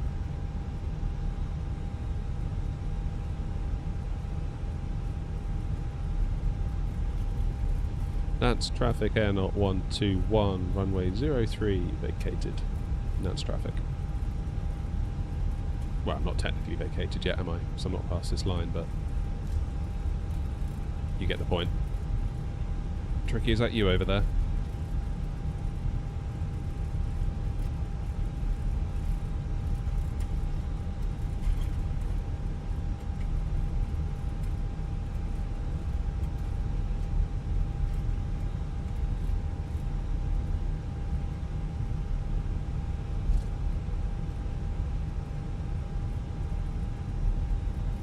Alright, let's get our APU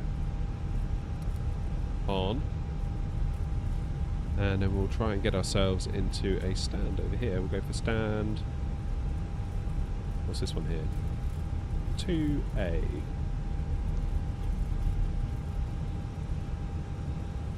Let's just go for number 3, shall we?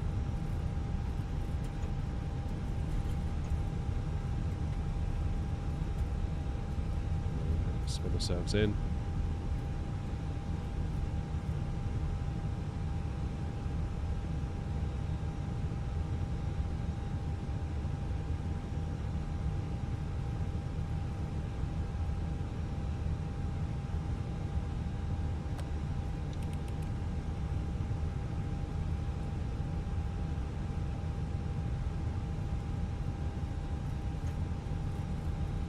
Alright, eye tracker off, now we're on the straight and narrow.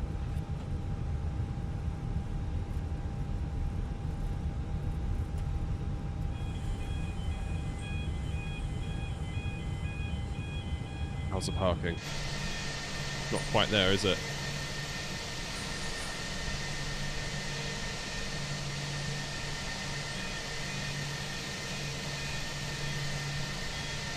Yeah, now we do it. Alright, parking brake on. APU is now available. And we are down. Oh, Thomas, thank you for the 2, my friend. Thank you. Should have turned landing lights off when we came off. Never mind. And the strobes.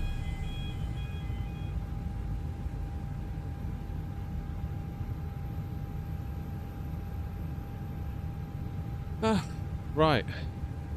Let's close the New Sky flight. Here we've got a perfect 10. Nice.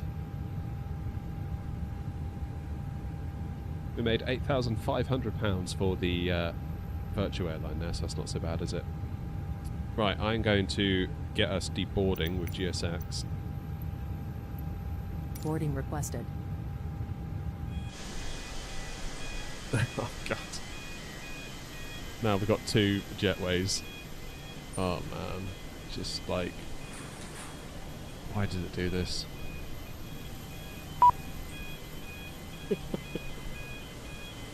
Ugh.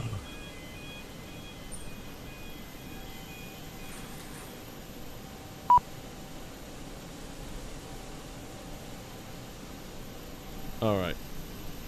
I am going to leave you with some nice views of the plane unloading. I'm going to go make a quick coffee, then we'll head back to Bristol. So you guys just chill out for a minute. I'll be back. Pilots boarding starting.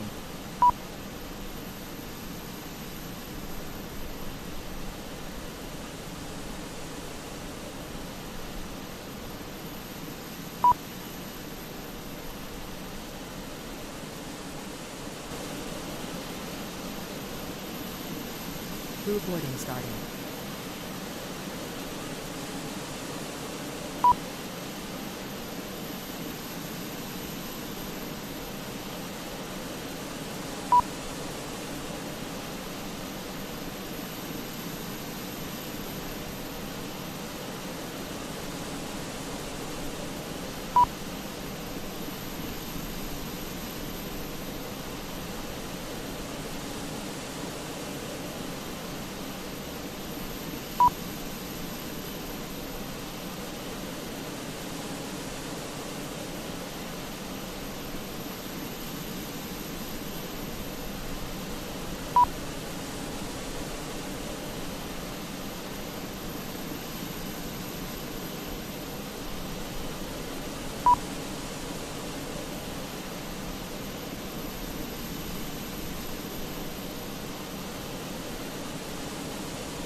Your crew has boarded. Passengers boarding starting.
Pilot is back. Ah, right. I now have coffee and we are ready to do our return flight back. So, I need to make a flight plan real quick. I imagine most people have gone by now. Can't blame them. Leave the stream unattended for that long. Alright. Let's have a look at what is... Oh, GSX, will you shut up? Open the cargo doors. I thought it should do it as well, but... Oh, I don't know, the GSX, honestly, it's just like... Whatever. Don't care anymore.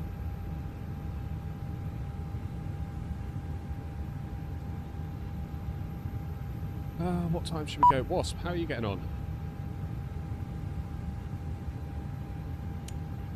Ah, there we go. Thank you, Wasp. The boarding requested. I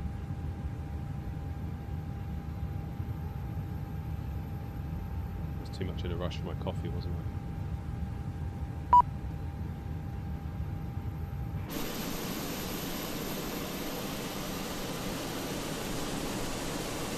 There they go. I was pretty happy with that landing though.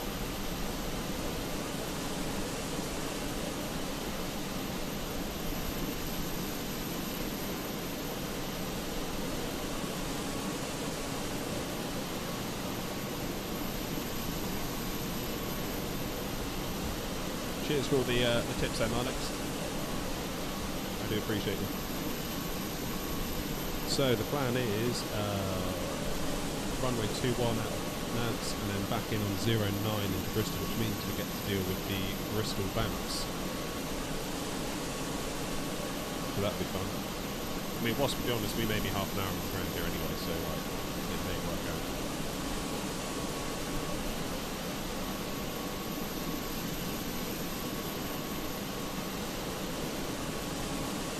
Need to put your foot down.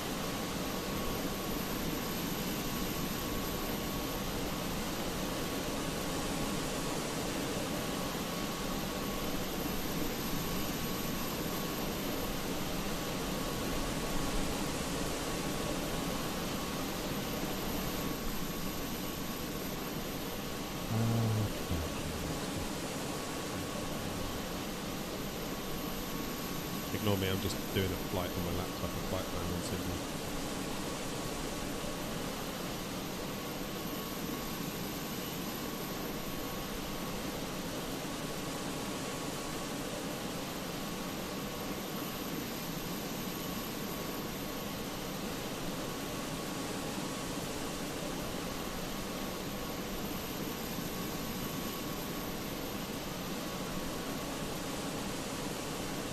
If I refile a new flight plan on that sim with the same call sign as before, that's not the call sign, is it?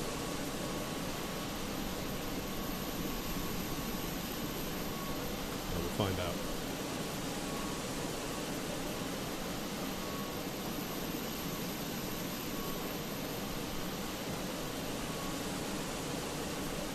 Okay.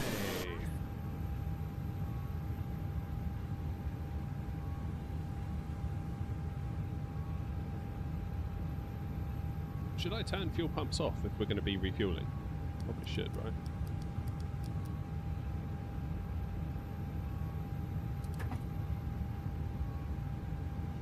Go for ground power. Turn off the APU.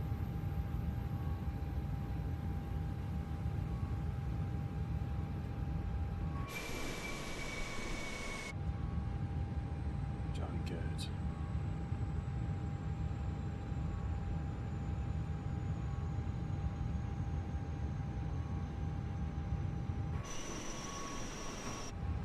Oh yeah, they are, aren't they? We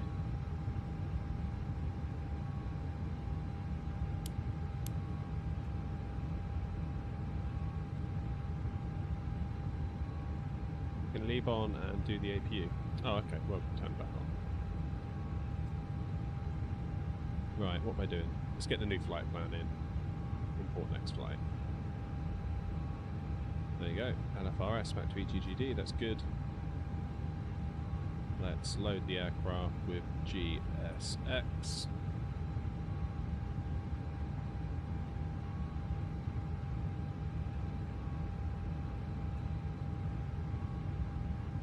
Has it not deboarded anyone?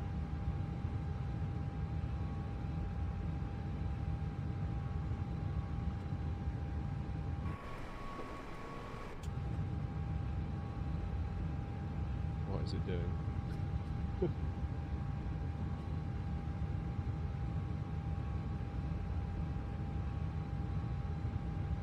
What is it doing?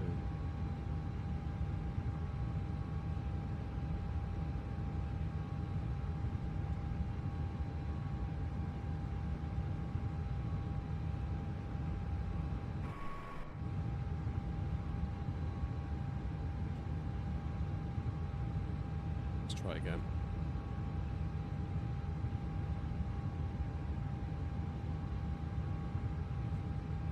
There we go.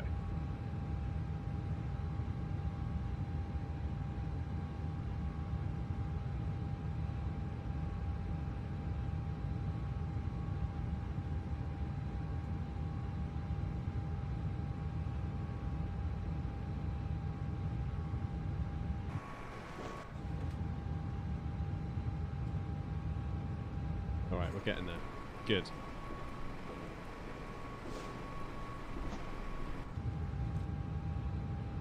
Let's... I always feel weird when we're doing a turnaround, because I always do things from a cold and dark. Okay, AOC, flight plan init. Init data request, so hopefully these two will swap.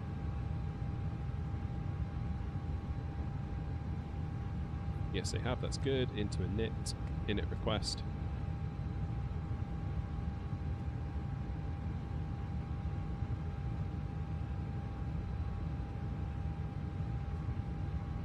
Flight number X-ray November Oscar 121.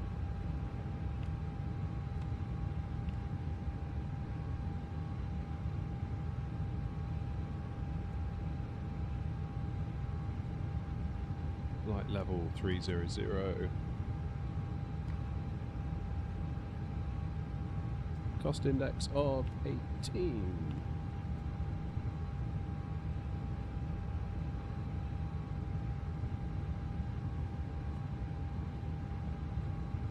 Jolly good.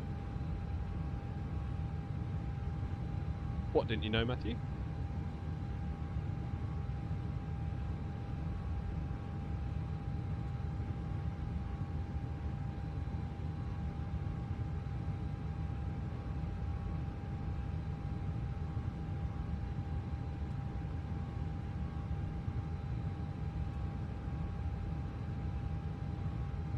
Oh, right, yeah, the ATSU thing.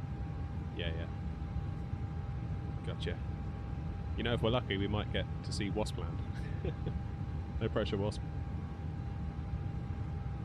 Okay, QNH is unchanged, I believe.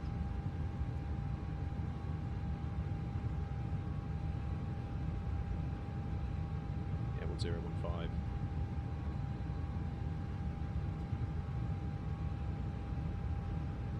So let's just look at our charts over here. We'll unload our flight from Bristol and we'll import a new one from Simbrief. So it is LFRS to EGGD. So we're using the Bolney 4 Sierra arrival and shall we do final approach into Bristol. No messing around. No mucking around. A little bit concerned about runway 09 because it's got that speed hump in it, hasn't it? The Bristol bounce. Now, talking to Andy in the chat a while ago, who is a Airbus pilot out of Bristol, he said that the general wisdom is to land after that. So we'll see if we can manage that. Normally I end up landing into 27 into Bristol, which is actually quite easy because if you overflare and you float a little bit, matter because the runway will come up and meet you. So I always do like that runway. It's almost like a bit of a get-out clause in a lot of ways. So let's do our departure, departing from runway 21 using the Boney for Sierra. Insert that. Then into Bristol, we're going to use ILS 09 on the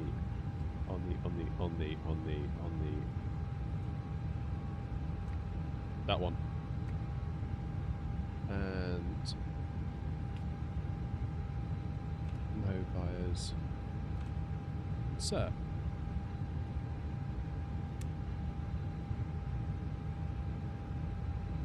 Okie doke. Let's have a quick look.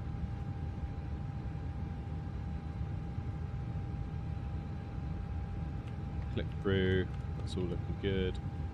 Yeah, that's exactly what I was hoping for.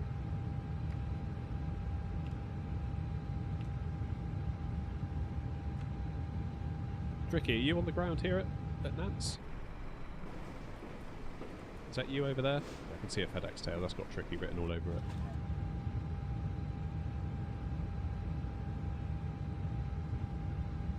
Cheers, Thomas. Thanks for the 2 earlier as well. I really do appreciate that. Appreciate the support.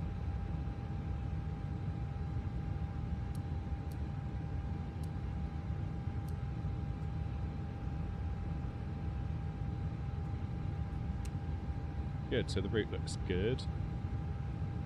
How are we doing with loading? We're getting there, aren't we?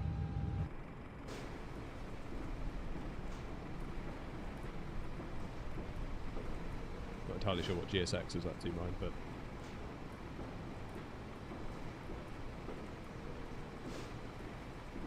just joined. How's it going? Not bad, not bad. We've landed here in Nantes from Bristol, and we're about to fly back.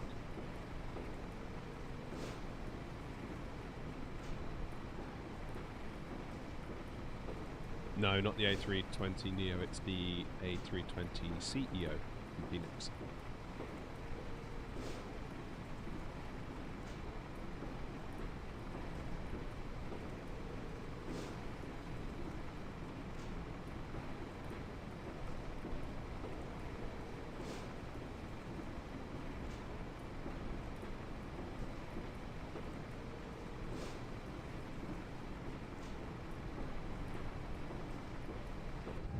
Good. Nearly there.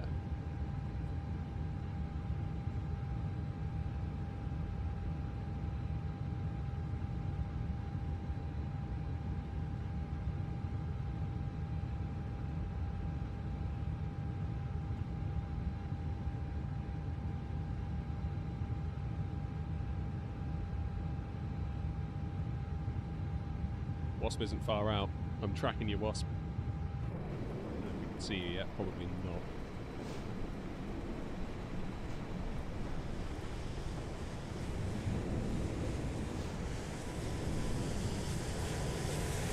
What is that?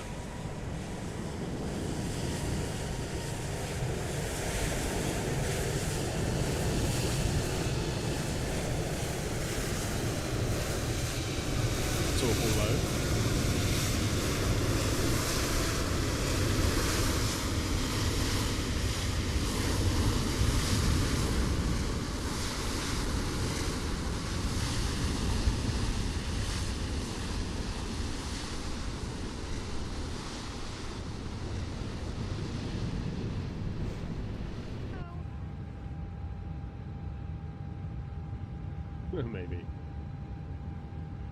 Maybe. Maybe. Oh man, this coffee is much needed.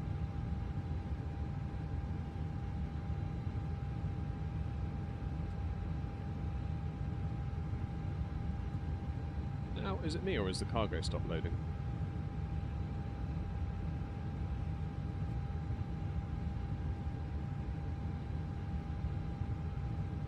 Oh no. Not doing much, are they? What is going on?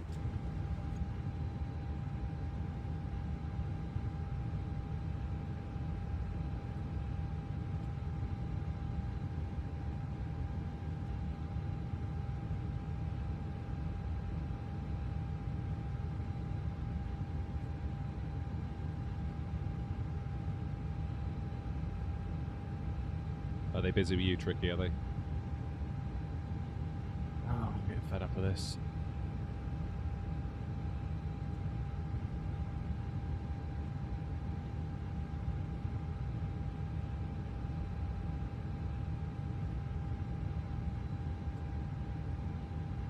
Why have they done that?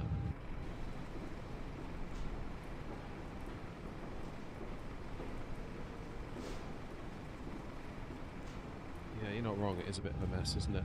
Let's just reset everything. I'm just going to do it instantly because I can't be bothered with GSX and its annoyingness today. Load aircraft. Instant. Aircraft loaded. Perfect. Done. Send to MCDU.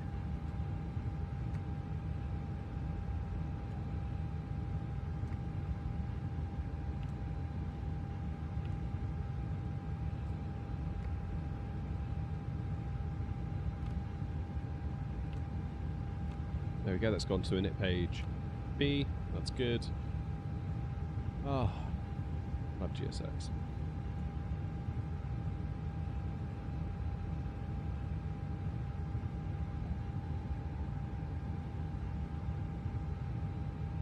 And we will do a flaps config 1. Nantes traffic, AirNOTT 56, turning final for runway 03.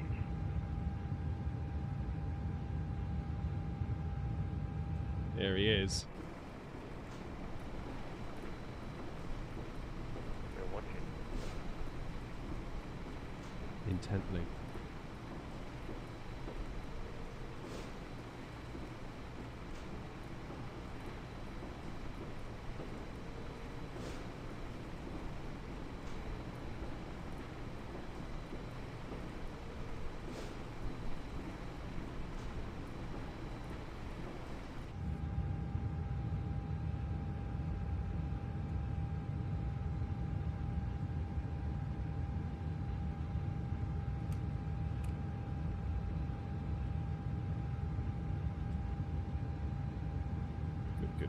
Good.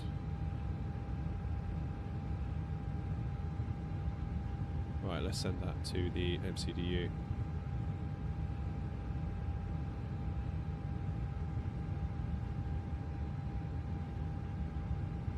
That's all good, that's all good, that's all good, that's all good, that's all good. Let's get these fuel pumps back on, shall we?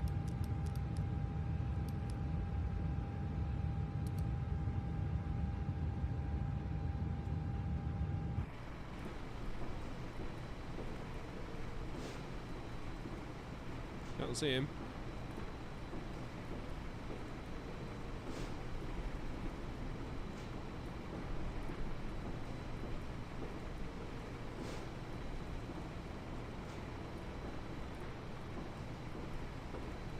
Miles to run.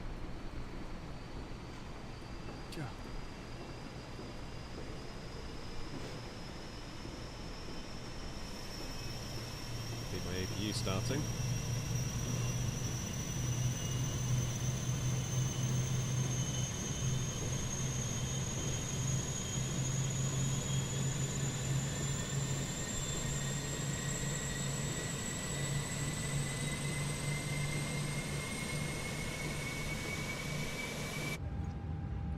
Oh, that's a good point, actually, Matthew.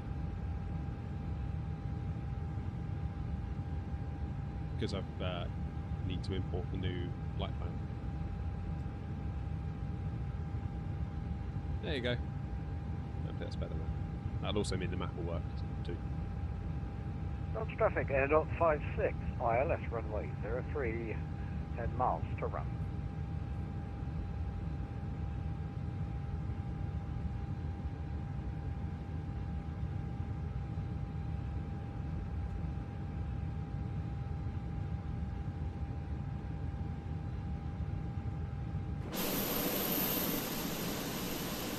Aha, I can see some lights.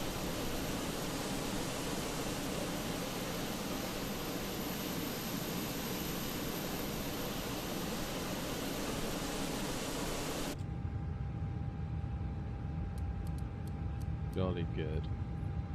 Right, what am I forgetting?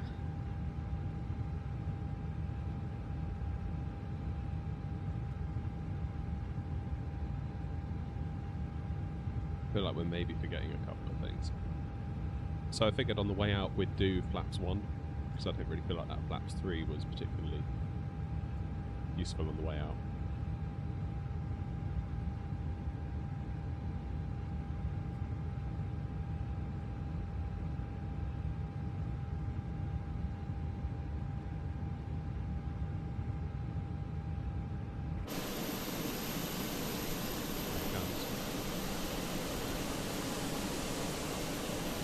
If you wanted to fly back with us, Wasp, don't mind waiting. You're able to turn yourself around.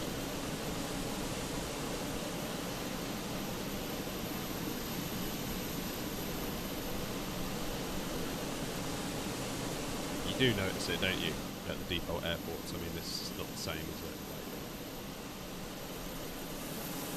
it's okay. But, yeah. You know what I mean? You know what I mean?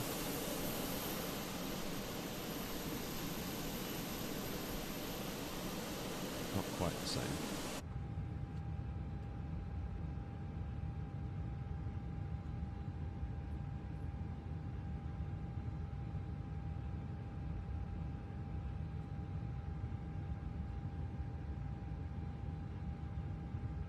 Alright, let's look at our charts while we're getting ourselves sorted. Transition altitude 5,000.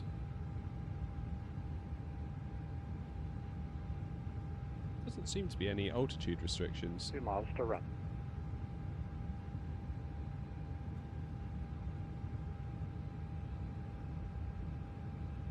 Only that 490. Here we go. Quite crosswind. Yeah, brace yourself.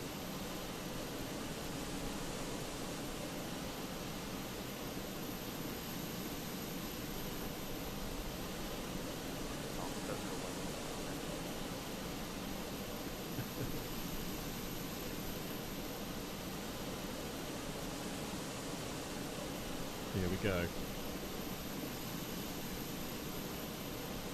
Oh no. I think Wasp has got a GPU orbiting his plane. Or is that 2 planes?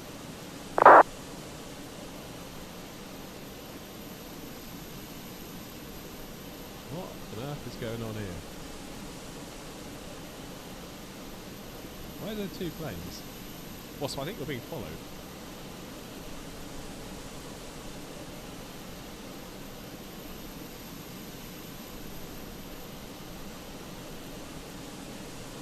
Why is there 2 of you?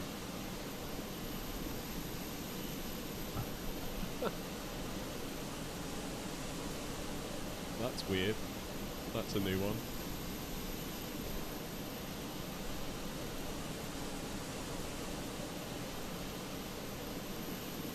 No weird errors from that sim.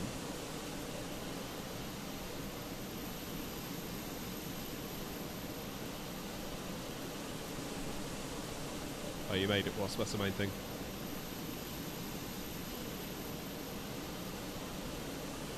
Oh, maybe that's what it is, Tricky. See if I can turn off like multiplayer or something. Where would I go for that?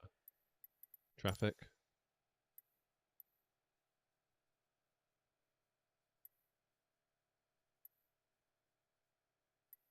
Show multiplayer. Air traffic. Don't know.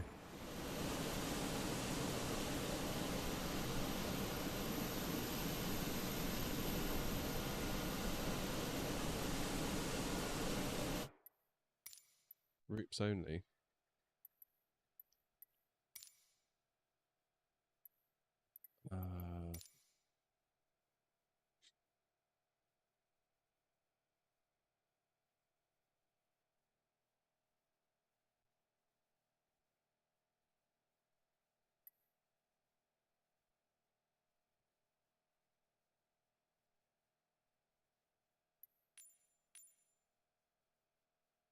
Anyone know where I would go to turn that off?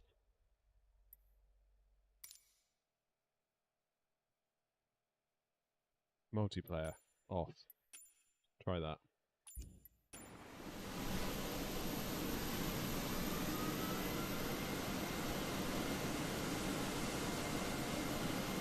Where you see live weather.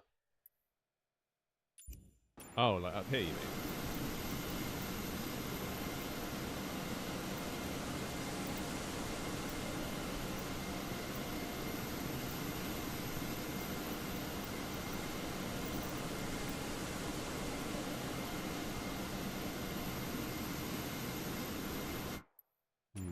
Don't know.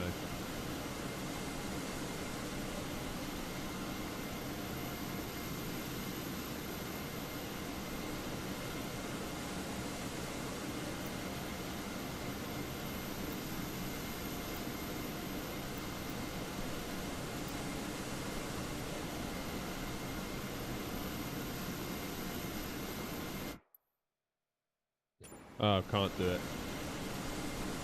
Yeah, alright. Never mind, we'll ignore that for now.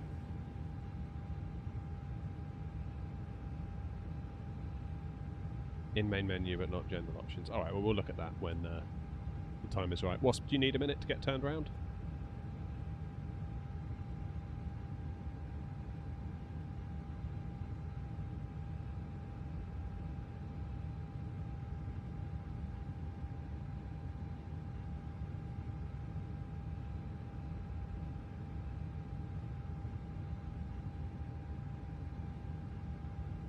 I think, dare I say it, I think we're nearly ready to rock and roll.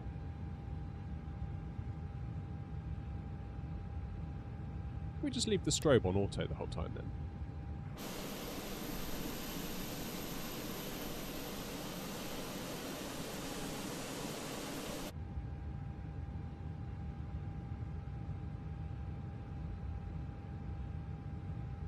Jolly good. Alright then. Let's do beacon light on.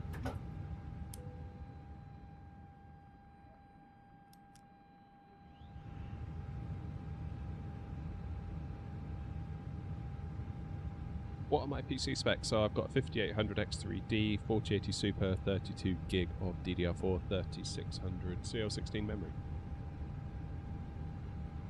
Roughly.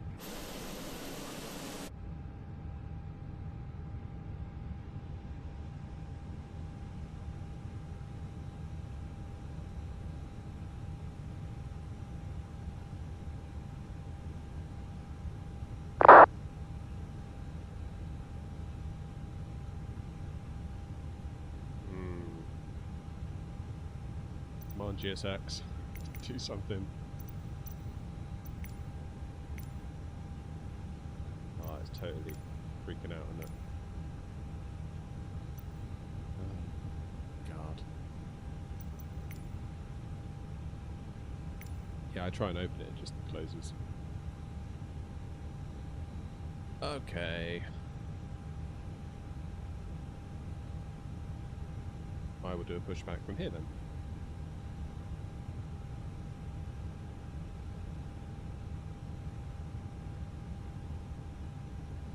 Yeah, so I only get around 30 FPS, maybe 40 if I'm lucky, maybe 50 if I'm really lucky, but I limit it to 30, because a smooth 30 is way nicer than a jumpy up and down everywhere. And then I get NVIDIA to double it up for frame generation.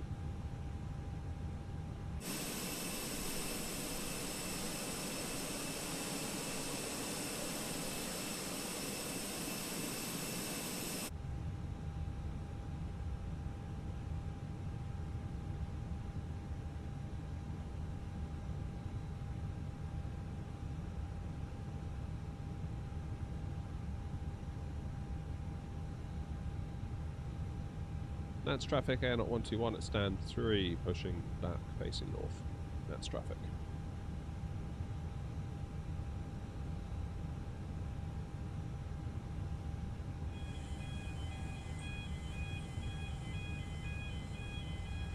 Never done this before. See if this works.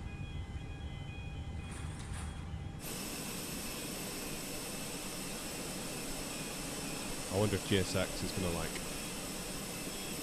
prevent us from actually doing it. Got a nasty feeling it's going to.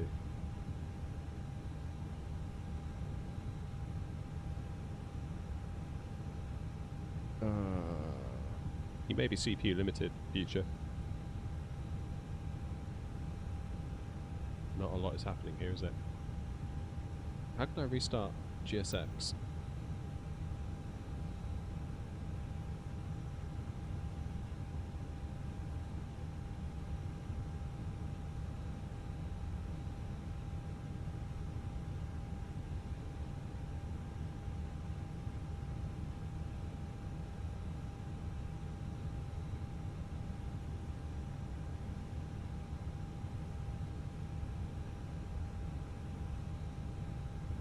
Alright, let's try and restart GSX.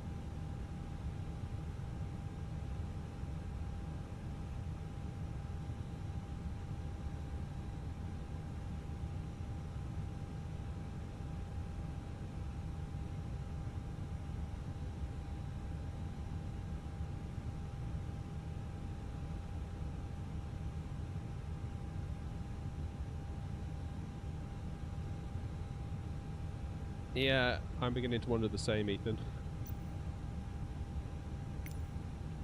Oh, there we go.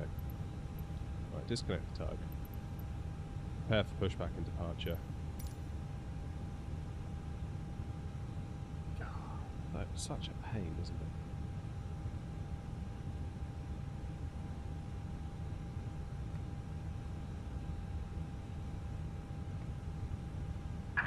Hello, Captain. We are ready for pushback.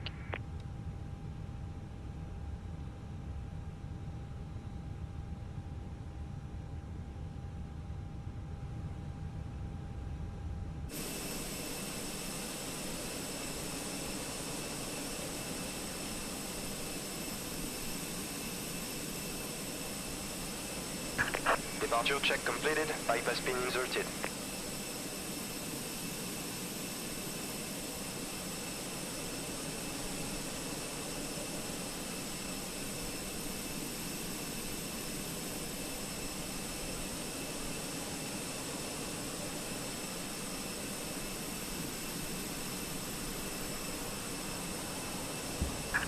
Locking gear.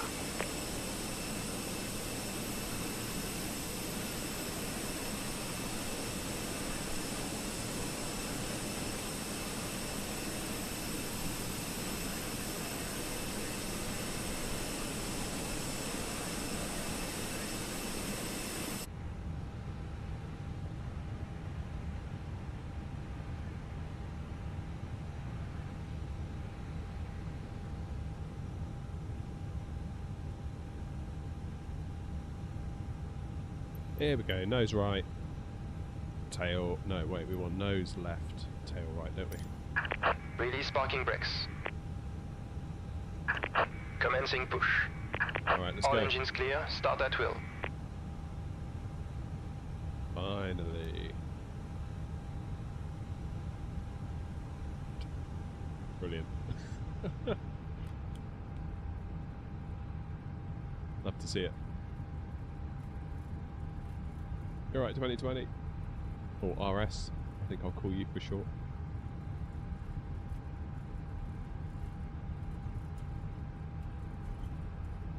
To you as we are about to demonstrate the safety features of our Airbus A320 aircraft.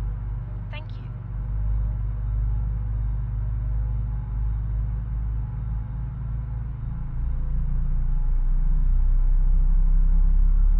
Ladies and gentlemen, welcome aboard our Airbus A320. Please pay attention to illuminated signs and crew instructions, including the following safety procedures. The safety card found in your seat pocket contains important information about exit routes, Set parking brakes. life jackets, the brace. Waiting your confirmation for a good engine start. If you hear brace, brace. There are 8 emergency exits on board. And crew are now pointing out the exits nearest to you. Please be aware that your nearest usable exit may be behind you. Emergency lighting will guide you to an exit.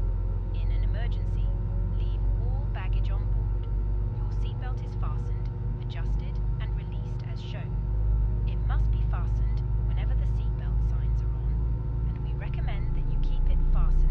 Set flaps to 1. If the air supply fails, masks will drop. Oxygen. Put the mask over your nose and mouth and breathe normally. Hold them. Not sure I'd call that a pushback, but whatever. Cockpit to ground. We have a good engine start. You can disconnect. Unlocking gear.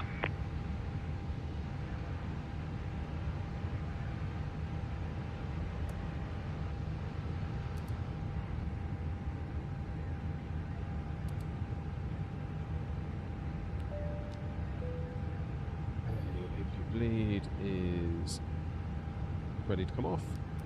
APU can also go off. Right, let's check the charts because we are using runway 21. Allegedly.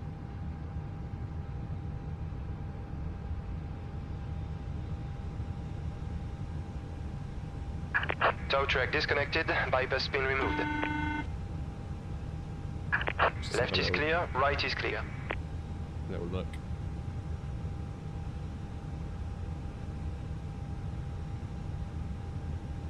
Yeah, it wants us the other way, doesn't it? 2-1 it is.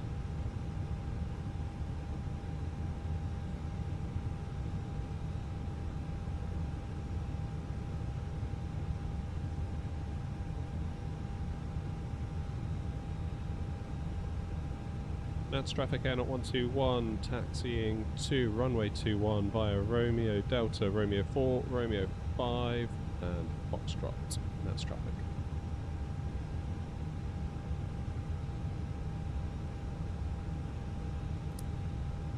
Get the old taxis on, shall we?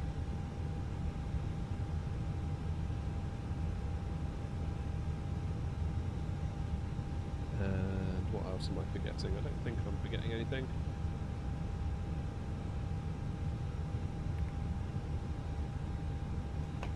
Just need to actually taxi ourselves now to the taxiway.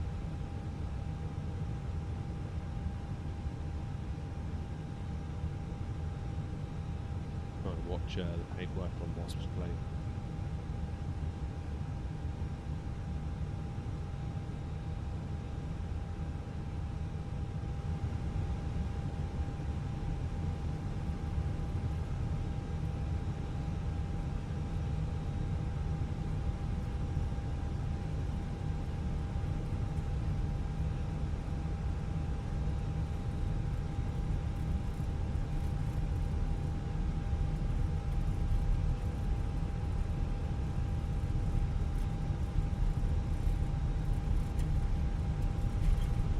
There's tricky. Left is clear.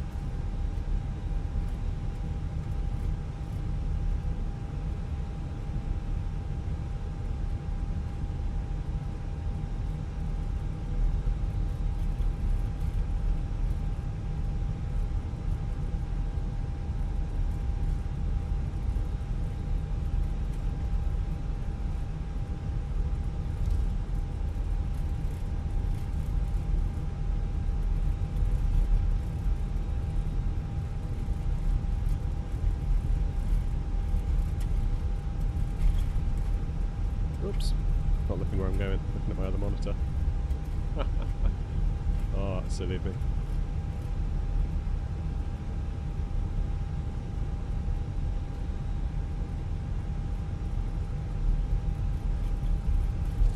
Yeah, no traffic around, so that's good.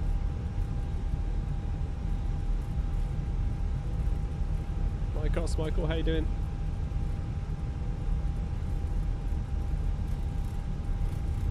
What's the specs? Oh man, it's limitless, to be honest with you.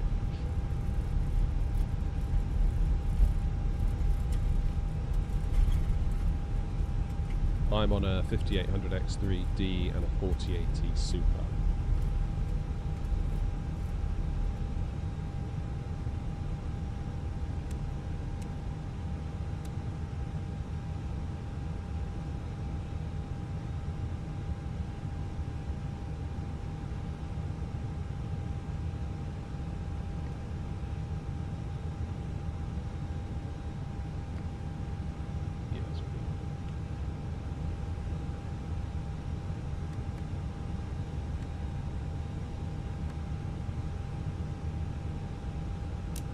Let's get the lights on. Strobes on. Everything's on. Let's get out of there. Nantes traffic, AirNOTT 121, lining up for departure, runway 21, Nantes traffic.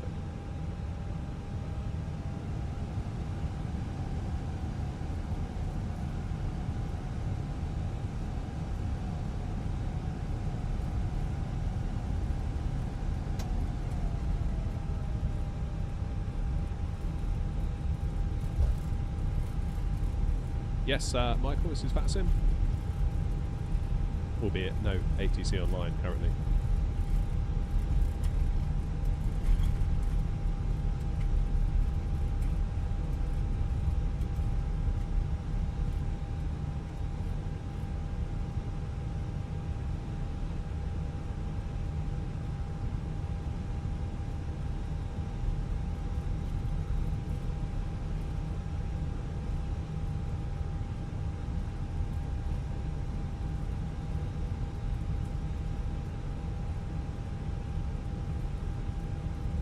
Now, dare I try another flex takeoff, because I don't feel like that went too well for us last time.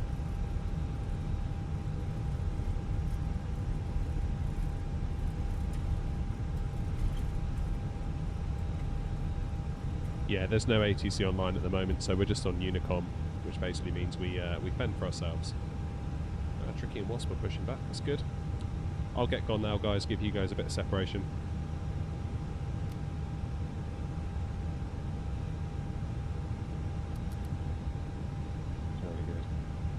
Nantes traffic, AirNOTT 121, taking off runway 21. Nantes traffic.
First little bit.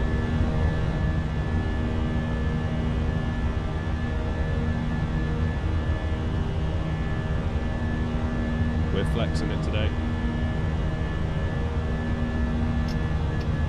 Lead us back into climb.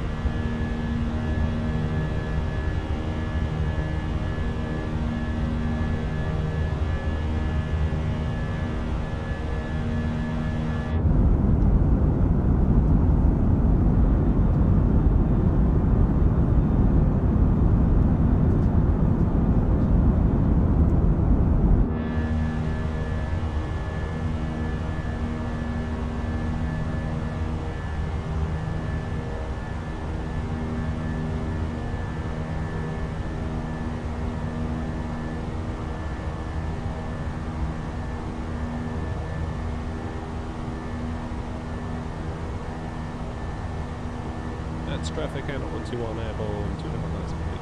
Nantes traffic.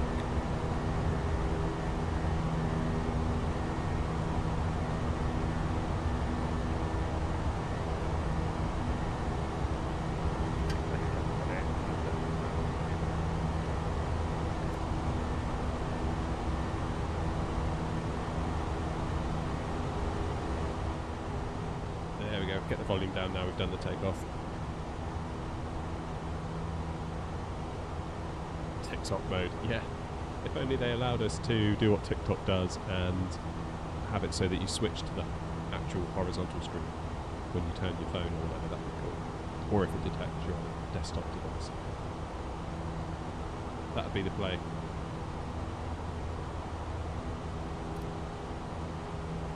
Traffic lining up behind FedEx aircraft on runway 21.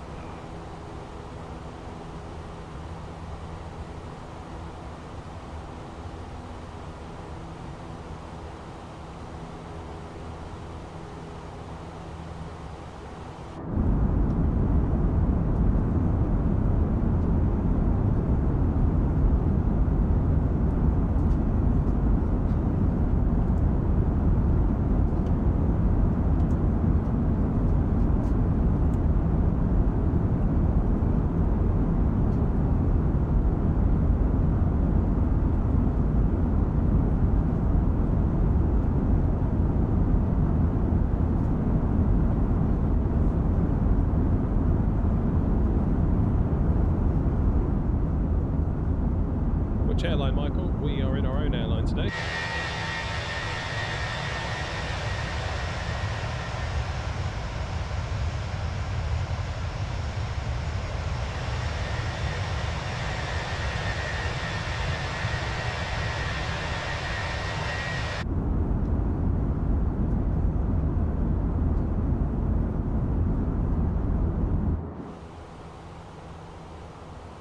Okay, 10,000 feet coming up.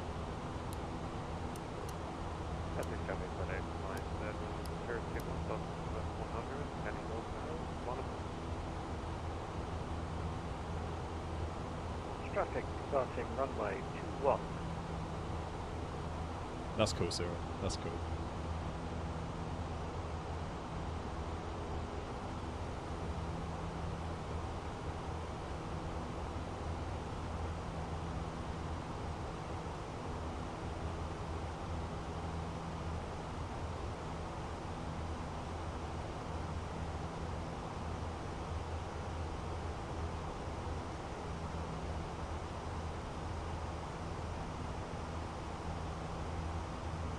Not something I've ever considered doing, Syrup. No, I'd kind of like to just fly on my own, really.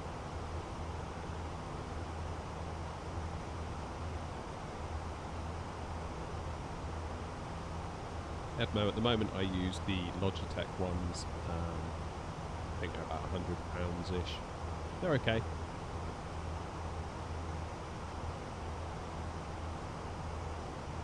They're okay. I mean, they're okay for £100, put it that way. However, I do see some of the other ones that are out there, and I'm like, God, I'd really like some of those, but they're like so much money. Yeah, Michael, I mean, there is an A380, but it's just a skin of the A320. It's not what I would call a proper A380.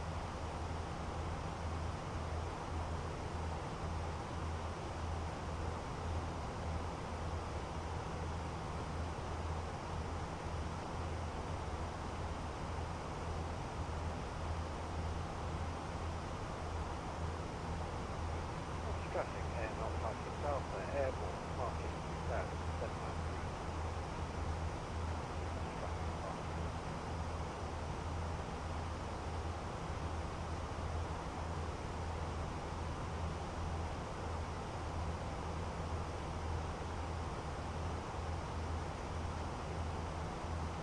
You right, Adela?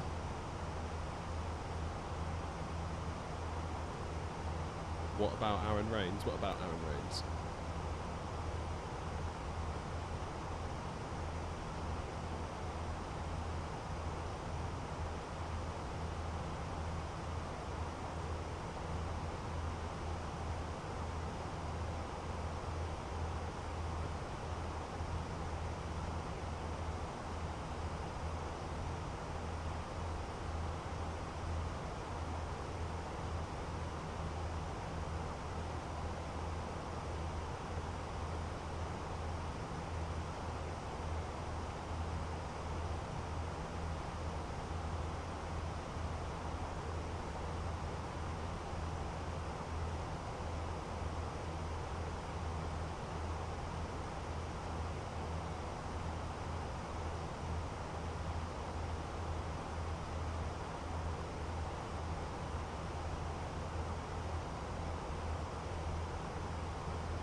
Rip says, I've been meaning to ask you, I've got the Boeing throttle quadrant. At first I had one, but I had this issue where the throttle 1 and 2 engines weren't synced.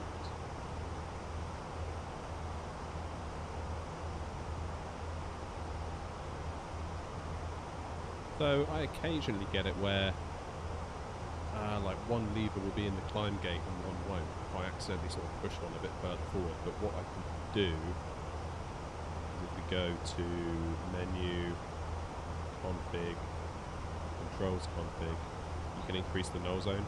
So if I put like 6 in there, there you go. That gives me a little bit more wiggle room.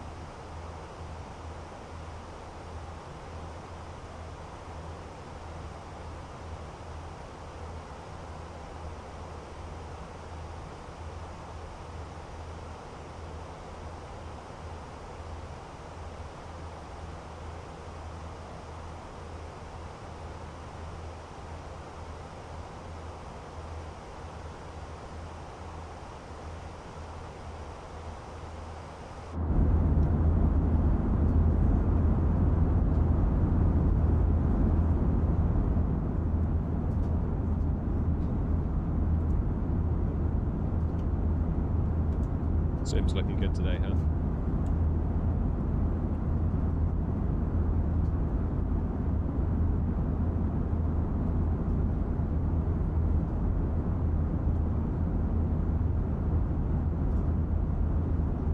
Michael, when you said what about Aaron Rains, what did you mean? You mean that he's flown an A380 or something?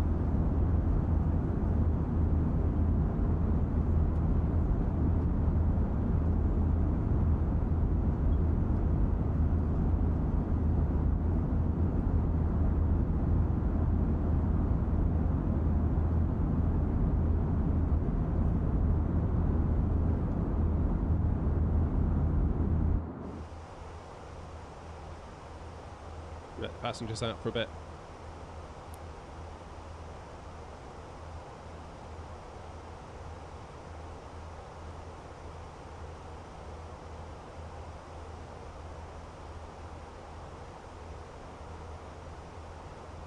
No, sir. It's generally been all right. But then I'm on the Airbus throttle, so maybe there's a difference there. I don't know.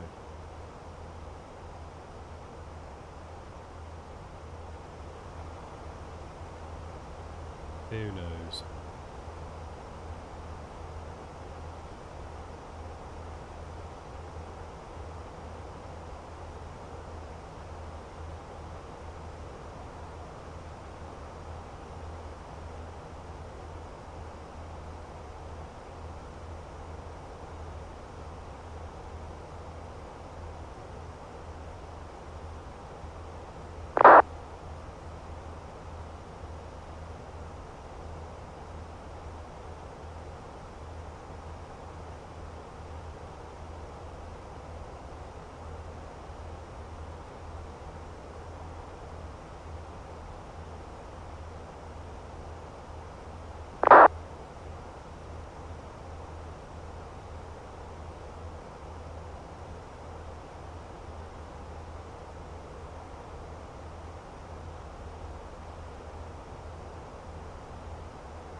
Not sure we're going to get such a good landing into Bristol. I've got a funny feeling it's not going to be quite as in our favour as Nantes was.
curious, what do you prefer? Do you prefer a map view or do you prefer having like yoke cam on the whole flight?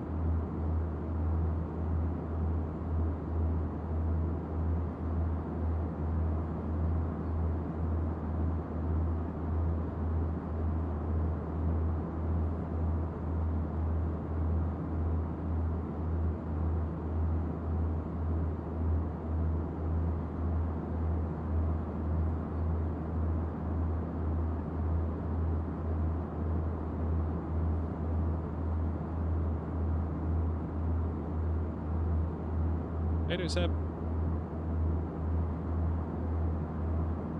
Prefer yoke cam, do you? I mean, obviously during the cruise, like, we're not actually going to be doing anything, but I don't know.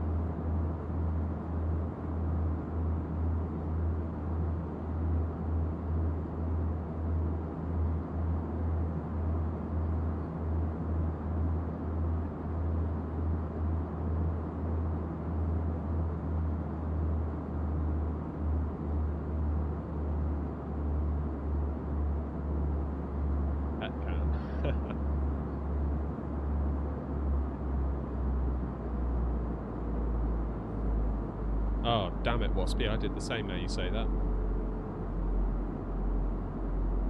Oh, God. Never mind.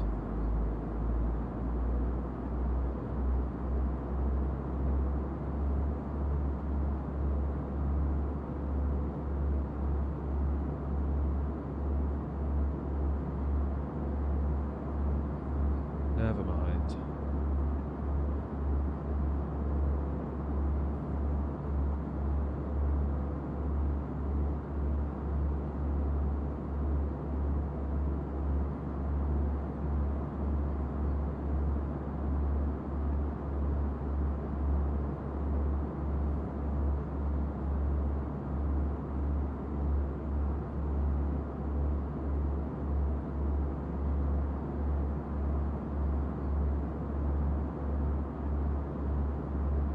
Voice volume's gone quiet. Oh. Oh, hang on. Is that better?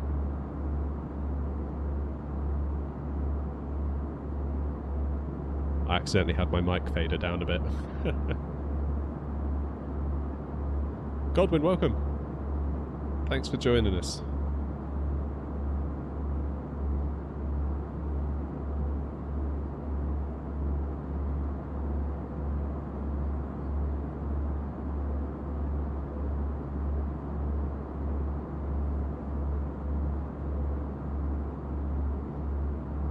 Cruise, tricky is 30,300. Oh, I can't believe I forgot New Sky as well. That's annoying.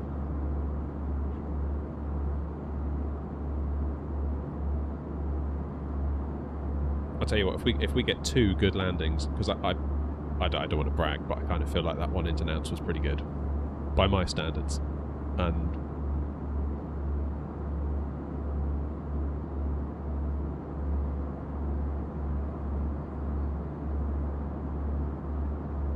I was pretty pleased with that. I don't know whether we're going to get it back into Bristol, because 09 is the trickier of the two, I would argue, into Bristol, because you've got that lump that you kind of got to avoid. So you've got to be quite careful landing after that, otherwise it'd be like hitting a speed bump.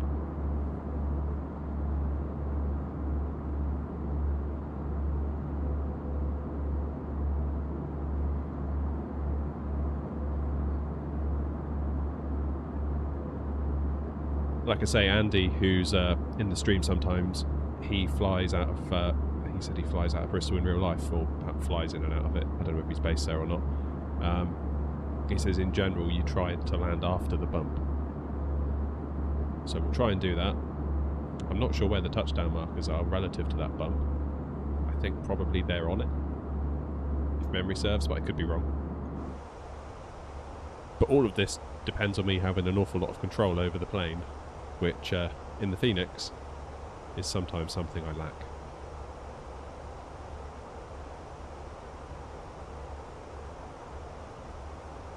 One thing I will say is that a couple of streams ago I did a landing with the yoke in the Phoenix and it felt really good. Now, I don't know whether that's just because the controls are a bit heavier and it gives you a bit more finesse. Maybe this is just a bit too light. I don't know. Don't know.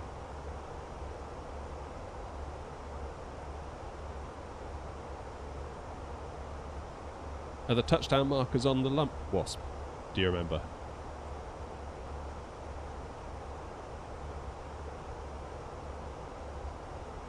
.74 tricky, I think. That's what we're at the moment.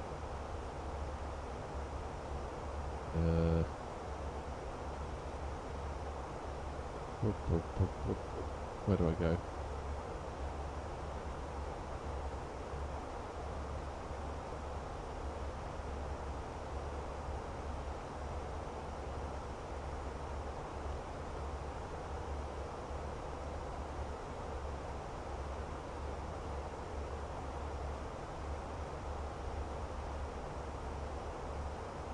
Yeah, 0.74.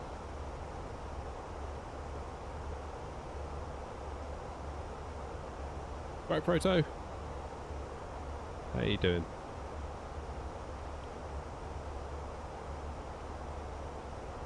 How's the flight been so far? Not bad. Not bad. It's a nice short little flight. We've only been in the air 15 minutes. Or 17 minutes. And I can already almost see the coast of England.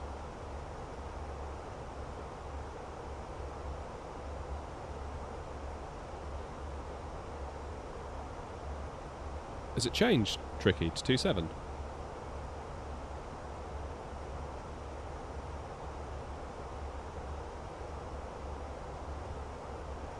That's kind of good news.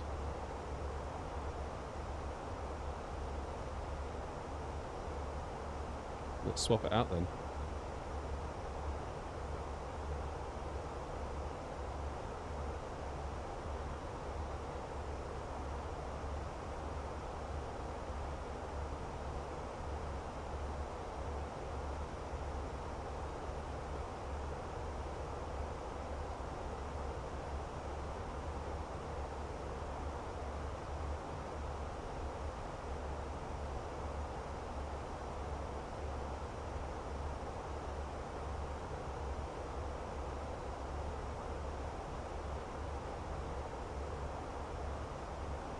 Yeah, I thought it was runway 9. Surprised me that you said that. Good job I haven't changed anything. As you were.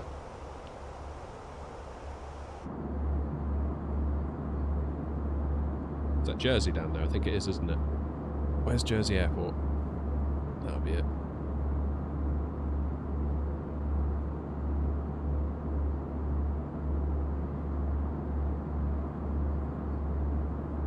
So I'm doing the Adved arrival, Adver 1 Alpha, and I'm doing just a final.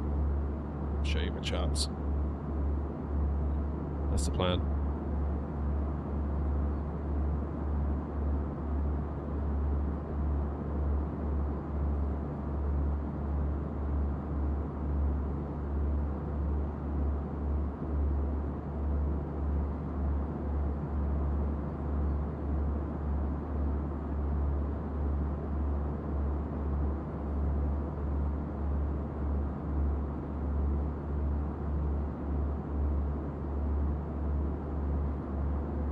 That's the spirit, Tricky.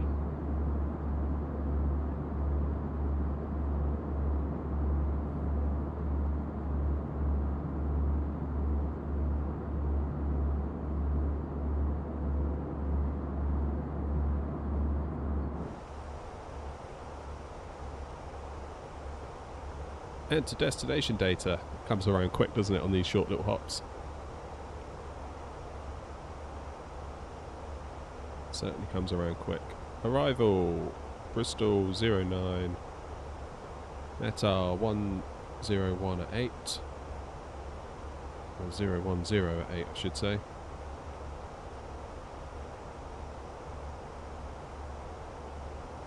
(14°) 1015.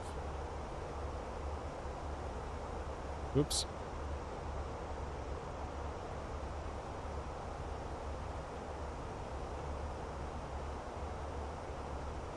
And what is the 813 into Bristol for the minimums.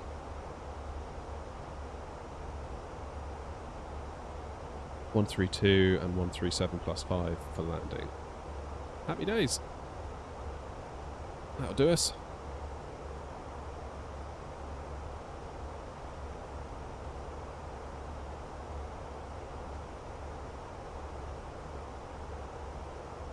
Yeah, Bristol wasn't... It looks alright from up here, doesn't it? But once you get down beneath the cloud, it gets pretty awful pretty quickly.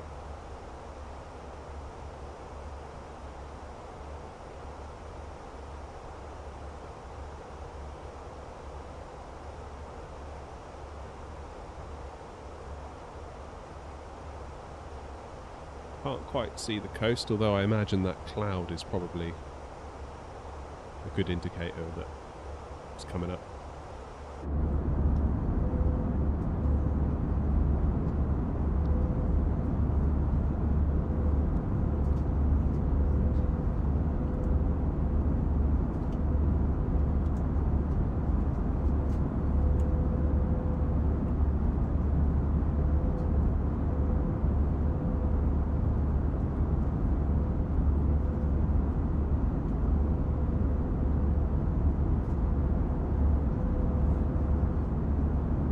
What's that down there? Is that Guernsey? Because we've just passed Jersey, haven't we? That must be Guernsey. Does your sim sync with Garmin Pilot or 4Flight? Don't think so. I know, I've never tried. Flying to Bristol, Squid.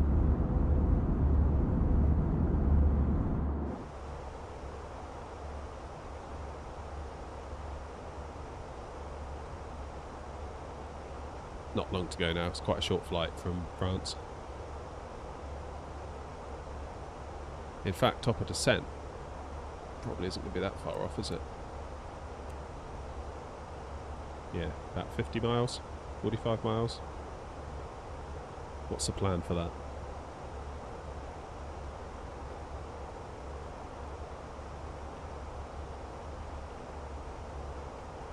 $2,500 is the limit, isn't it? That's fine. Can do that. Yeah, well, we're on VATSIM, Squid, but there's nothing online, so we're just chilling on our own.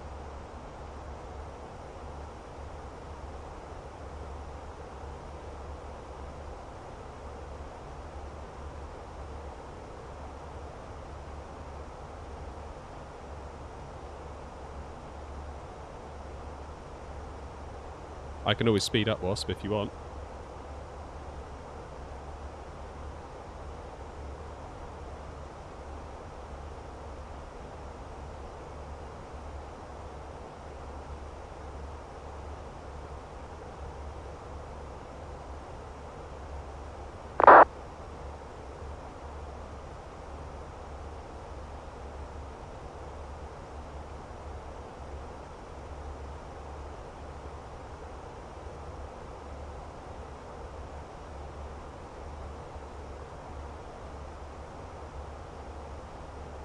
Okay, no worries.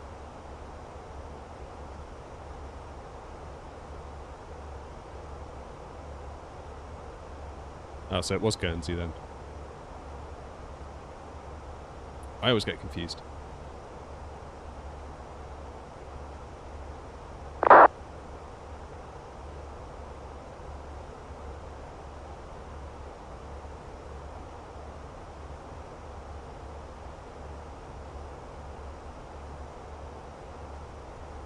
I think I'm going to have to get myself an iPad for out here.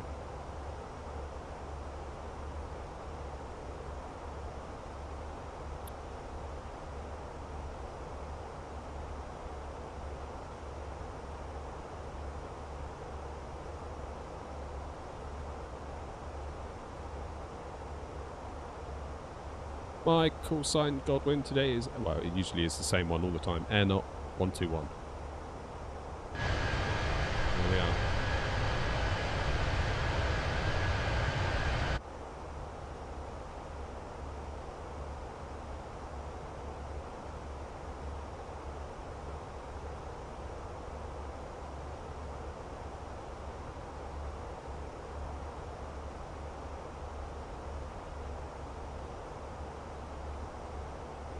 The top of descent is rapidly approaching, actually, isn't it? About 25 miles out. Make sure we've got the wind data input.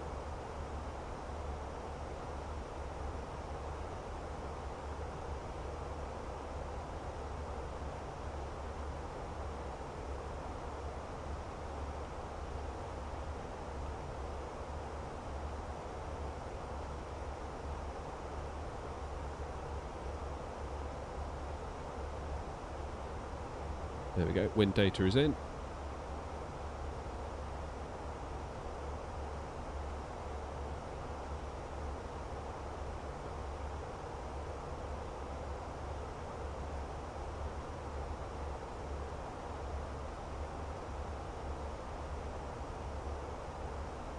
Got a 15-inch USB monitor. Oh, is it touchscreen?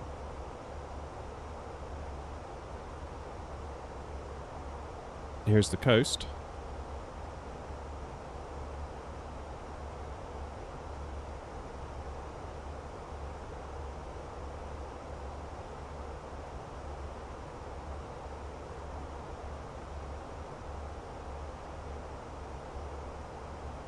What I've done, I've ordered a USB-C to HDMI adapter from Belkin with power pass-through.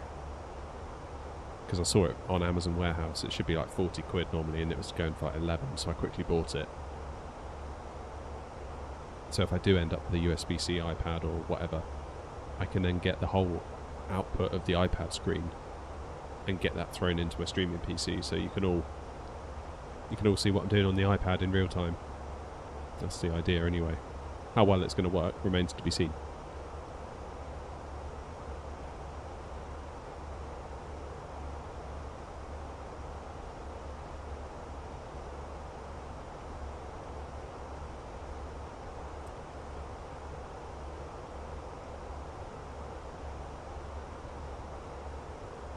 So it looks like there's only one plane over the whole of the West Country, so we should be okay. Top of descent is now 5 miles away, so we will get that in.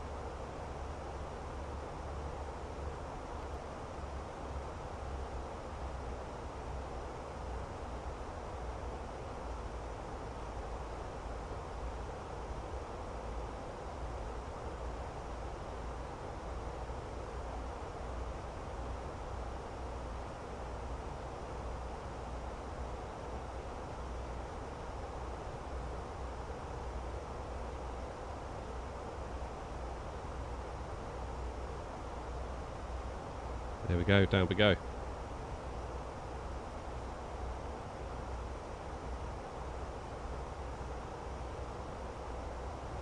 Can you guys hear the plane okay? Because I feel like the stream is almost silent.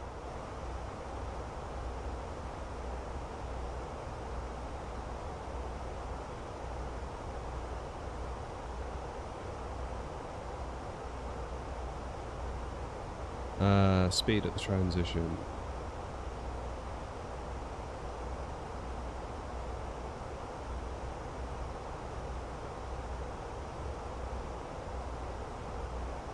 So I got 220 at Adved, 197 at CF09, 182 at FF09, and that gives me 6 miles to land and get my speed down to 140. That seems like a bit fast to me.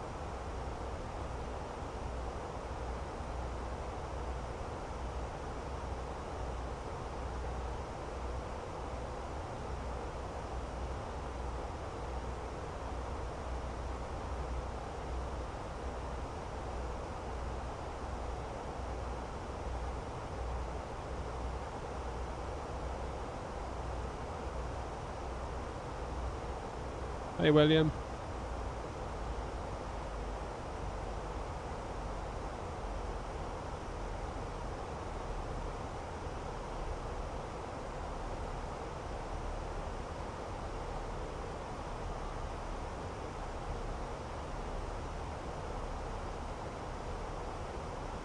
There's Dartmoor up ahead.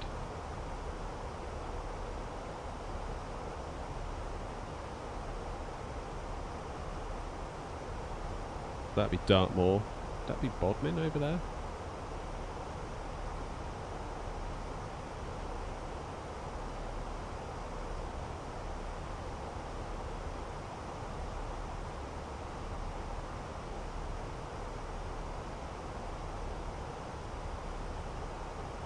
Yeah, I think I'm going to come out of...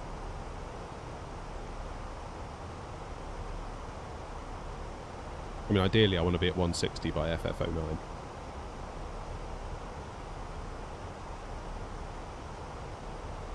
So I reckon I can go from Adved at 220 down to 180. So I've got 6 miles then between then and CF09. CF09 down from 180 to 160. Then down to final approach speed. And we should be in business, I reckon. That's my plan anyway.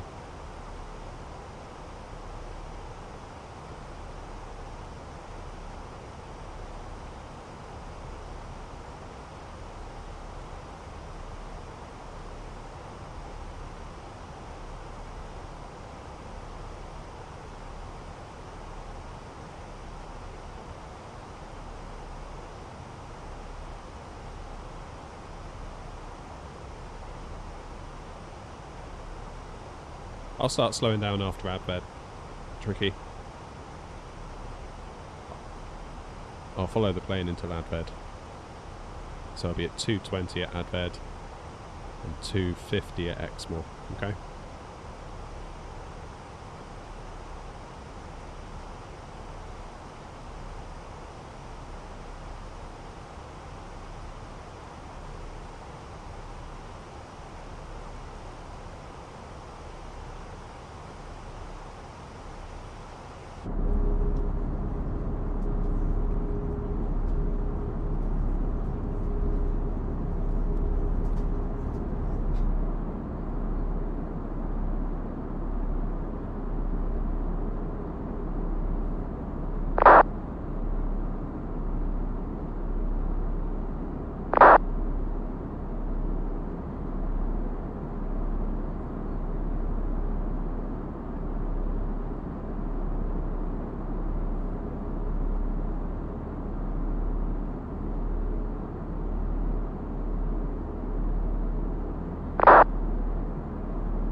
I'll do 160 till 5. So my plan is Adved at 220.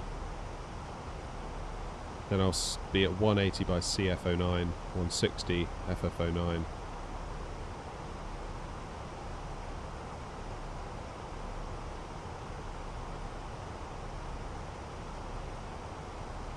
Then go to final approach speed at 5 miles.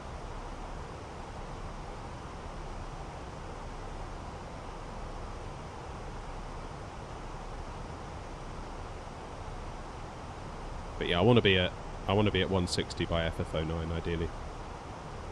Then yeah, we'll go to final approach speed, which for me is 138.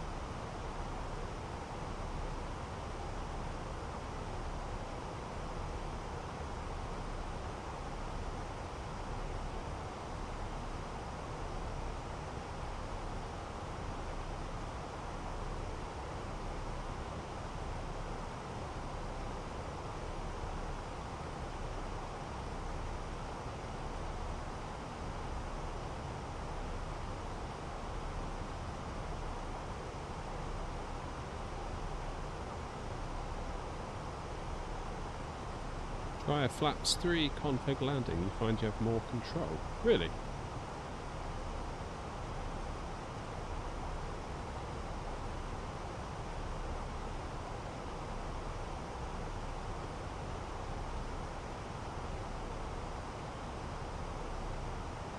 Give it a go. So if I go... I'm going to change that in here.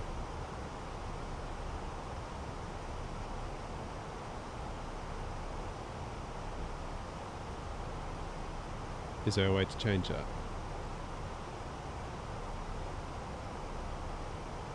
for giving me a new VAP.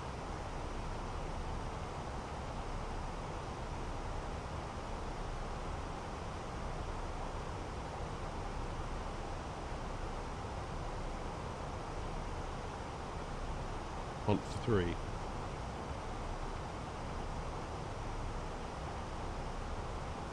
Okay, 141. Alright, yeah, let's give that a go. Try it. And if it all goes wrong, I can blame you.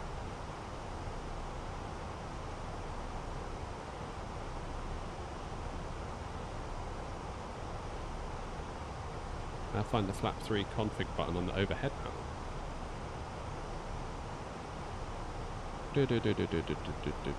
Okay.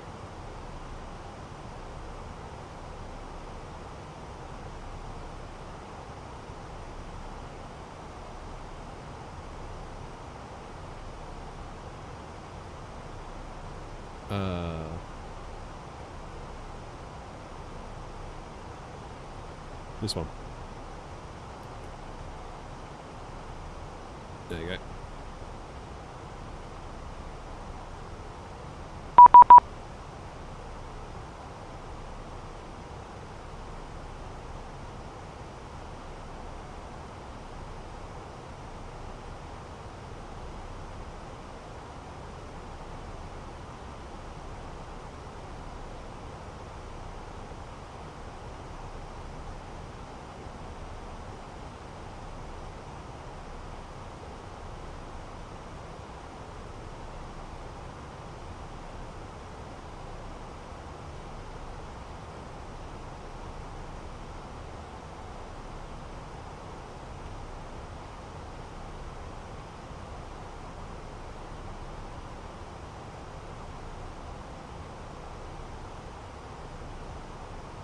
Yeah, that's me on VPilot. That was just somebody saying hello. Don't worry. No ATC.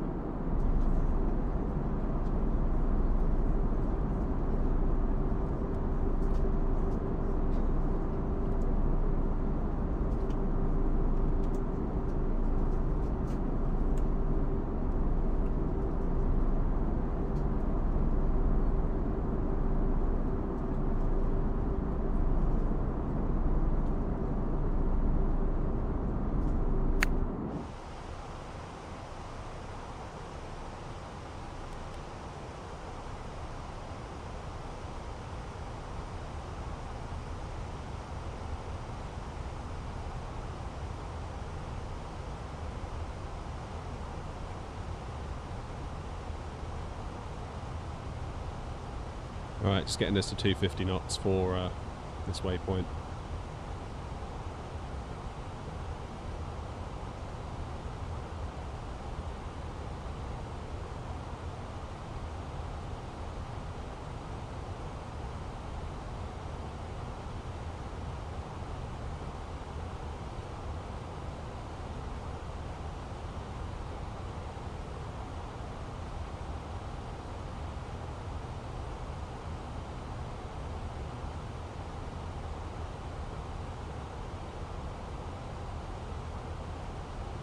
Okay, auto brake medium, let's get the landing system on. Whoa, stutters. 10,000 feet, near as damn it. I'll get my lights on now before I forget.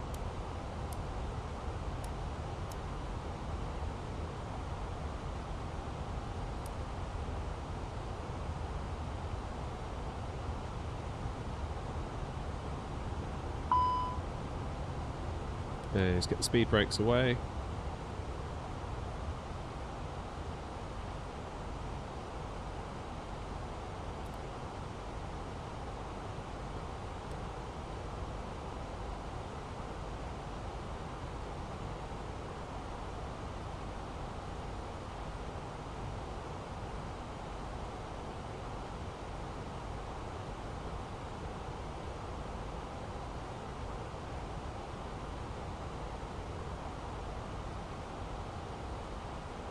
We're going to approach phase now.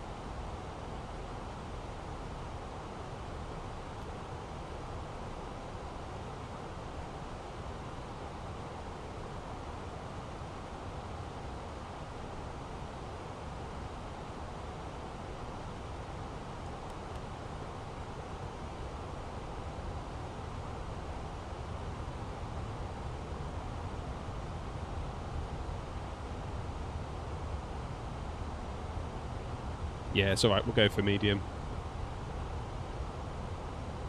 Not a problem.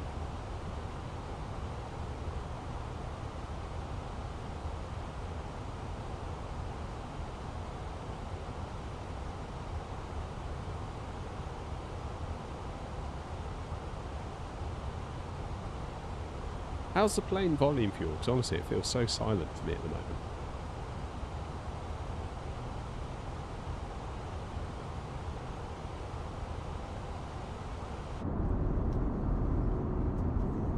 That feels a bit better.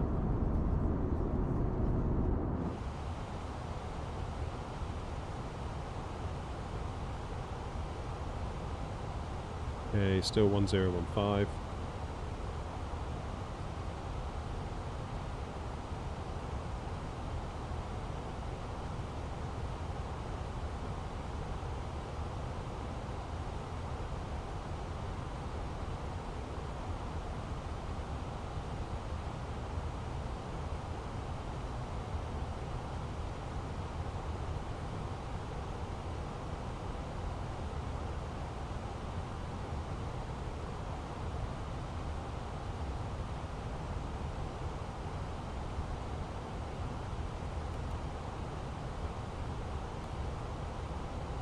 Yeah, QNH 1015.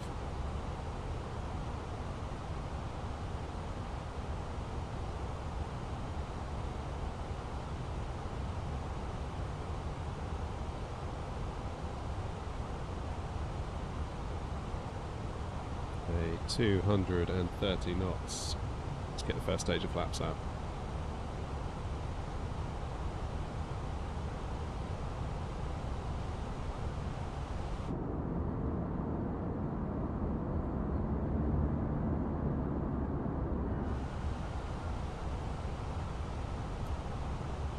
Go. It all helps. Right, let's get down to 180.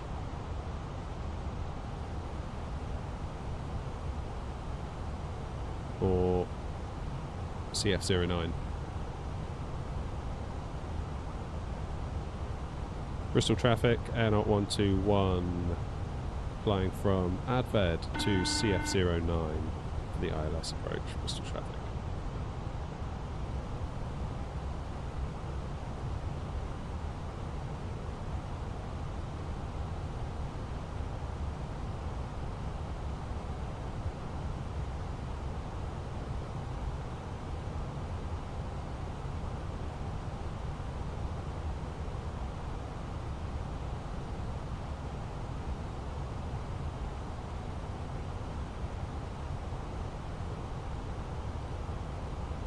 Okay, my hopes of slowing down to 180 haven't really gone too well, but at least Tricky will be happy.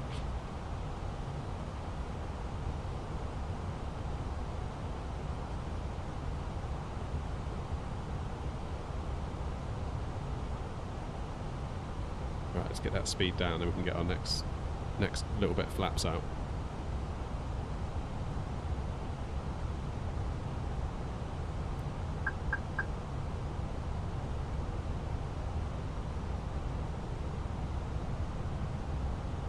Okay, flaps 2. And flaps 3. Down to 160 we go. Speed brakes all the way.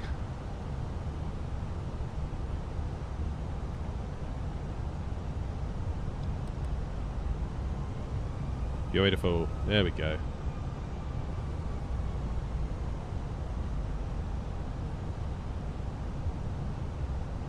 Bristol traffic, AirNOTT 121, established on the ILS runway 09, 12 miles to run.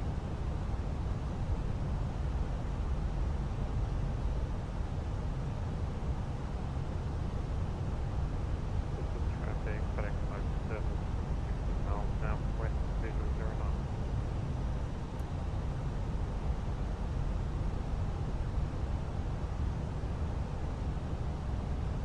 2,500.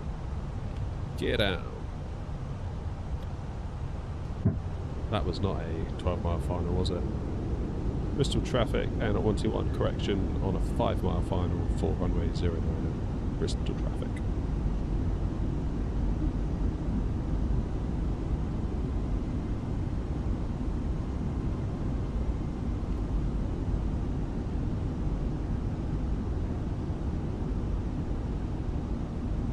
Alrighty. Everyone ready for the Bristol bounce? Looks like we've got a bit of a tailwind here.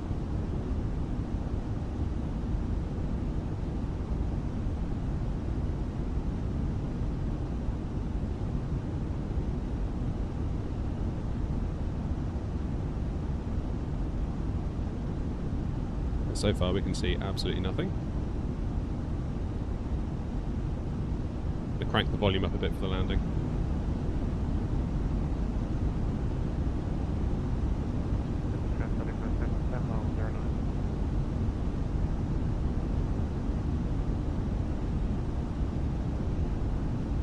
Oh, it's gloomy, isn't it? Yeah. Right, everybody strapped in. 1,000. The Bristol bounce is almost upon us.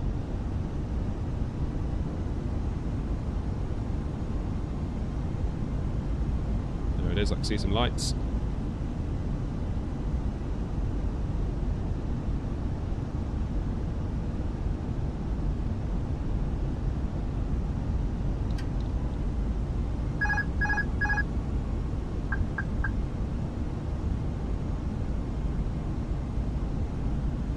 Above.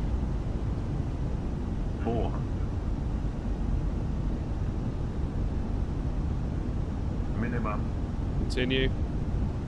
Thank you, EasyJet, for waiting for us. Appreciate you. 200. 100. Light slow. 40. 30. 20. Retard. Bristol traffic AirNOTT 56 Oh, there's the bounce. On a 12-mile final. There's a bounce. Bristol traffic now 8 miles. Oh. That was a hard one, wasn't it? Flip a deck.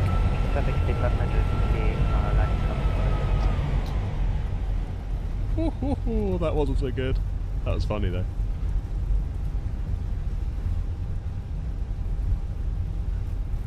Goodness gracious. 56 Alpha. 3 to land, very close. All those traffic on the ground.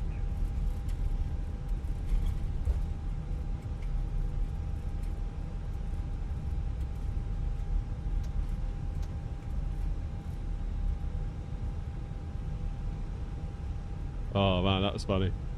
Bristol traffic AirNOTT 121 vacated 09er. Caution, crater in the runway.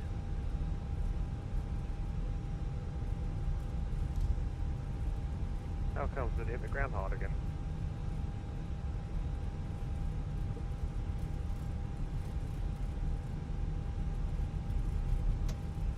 Oh man, that was rough.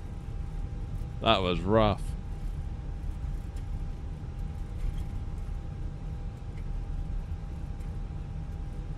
That was rough. I haven't done a nearly 600 feet per minute in a while.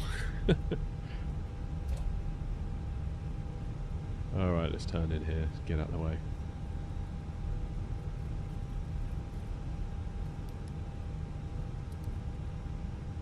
Bristol traffic 3 miles 09.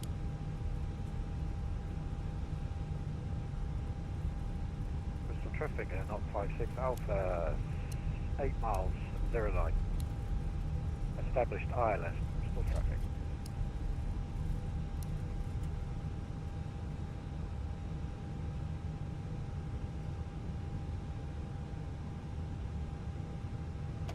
There we go, 50 minutes. Oh man, that was a rough landing. Oh, that was rough. That was very rough. Still, we're here, we made it. That's the main thing. Yeah, at least we landed. I mean, goodness gracious. Right, who's coming in now? Has Tricky landed already? Let's go do a bit of plane spotting, shall we?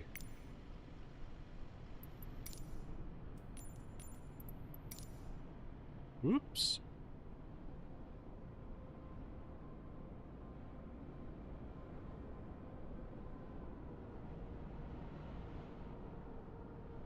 Go on, Tricky.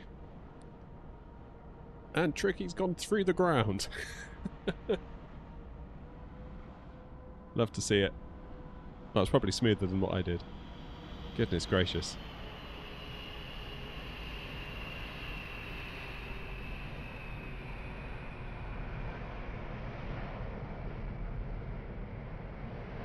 What was your landing rate, Tricky?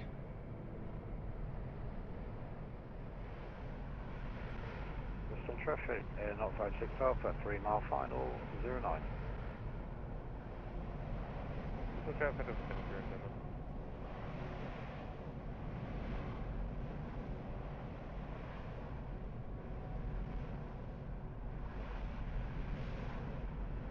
Ah, that's what it was, Andy. Yeah, I flared far too late. Never mind, we had a good one in Nantes anyway, so 50-50, can't have it all, can you? Just further proof that I need to keep at it with the Phoenix, because I gravitate towards the Boeing and then I just get rubbish at the Phoenix. And then I do it for a bit and then I go back to the Boeing. And then I get rubbish again, so it's like this constant cycle of me being rubbish and then being less rubbish and then going back to being more rubbish, if that makes sense. Ah, there he goes, look.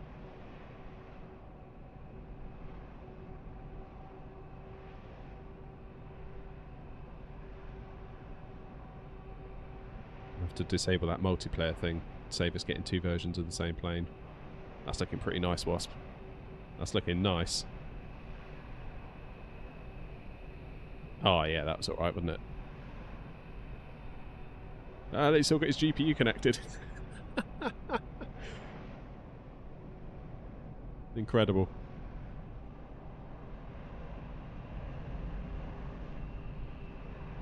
Oh, brilliant. Oh, that was a fun afternoon, morning.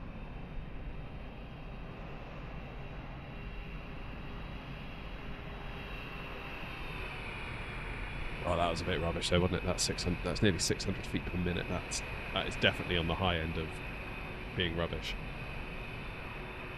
Never mind. Here comes Wasp with his GPU still attached. Bristol traffic, AirNOTT 56 Alpha, runway 09 vacated, expecting to stand 1.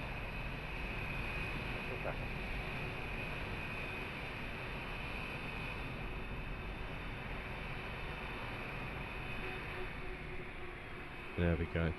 Right, folks. I'm going to call it there. I've had a lovely time. Thank you all very much indeed. And I'm not sure when the next stream or video will be, actually. Just sort of thinking like what my plan is. But rest assured, there'll be more. Get yourself subbed. That's one thing to do. Then you won't miss it. Until next time, guys, I'm going to leave it there. Thank you very much indeed. Thanks, Tricky. Thanks, Wasp, for flying along. And I'll see you all next time. Cheers.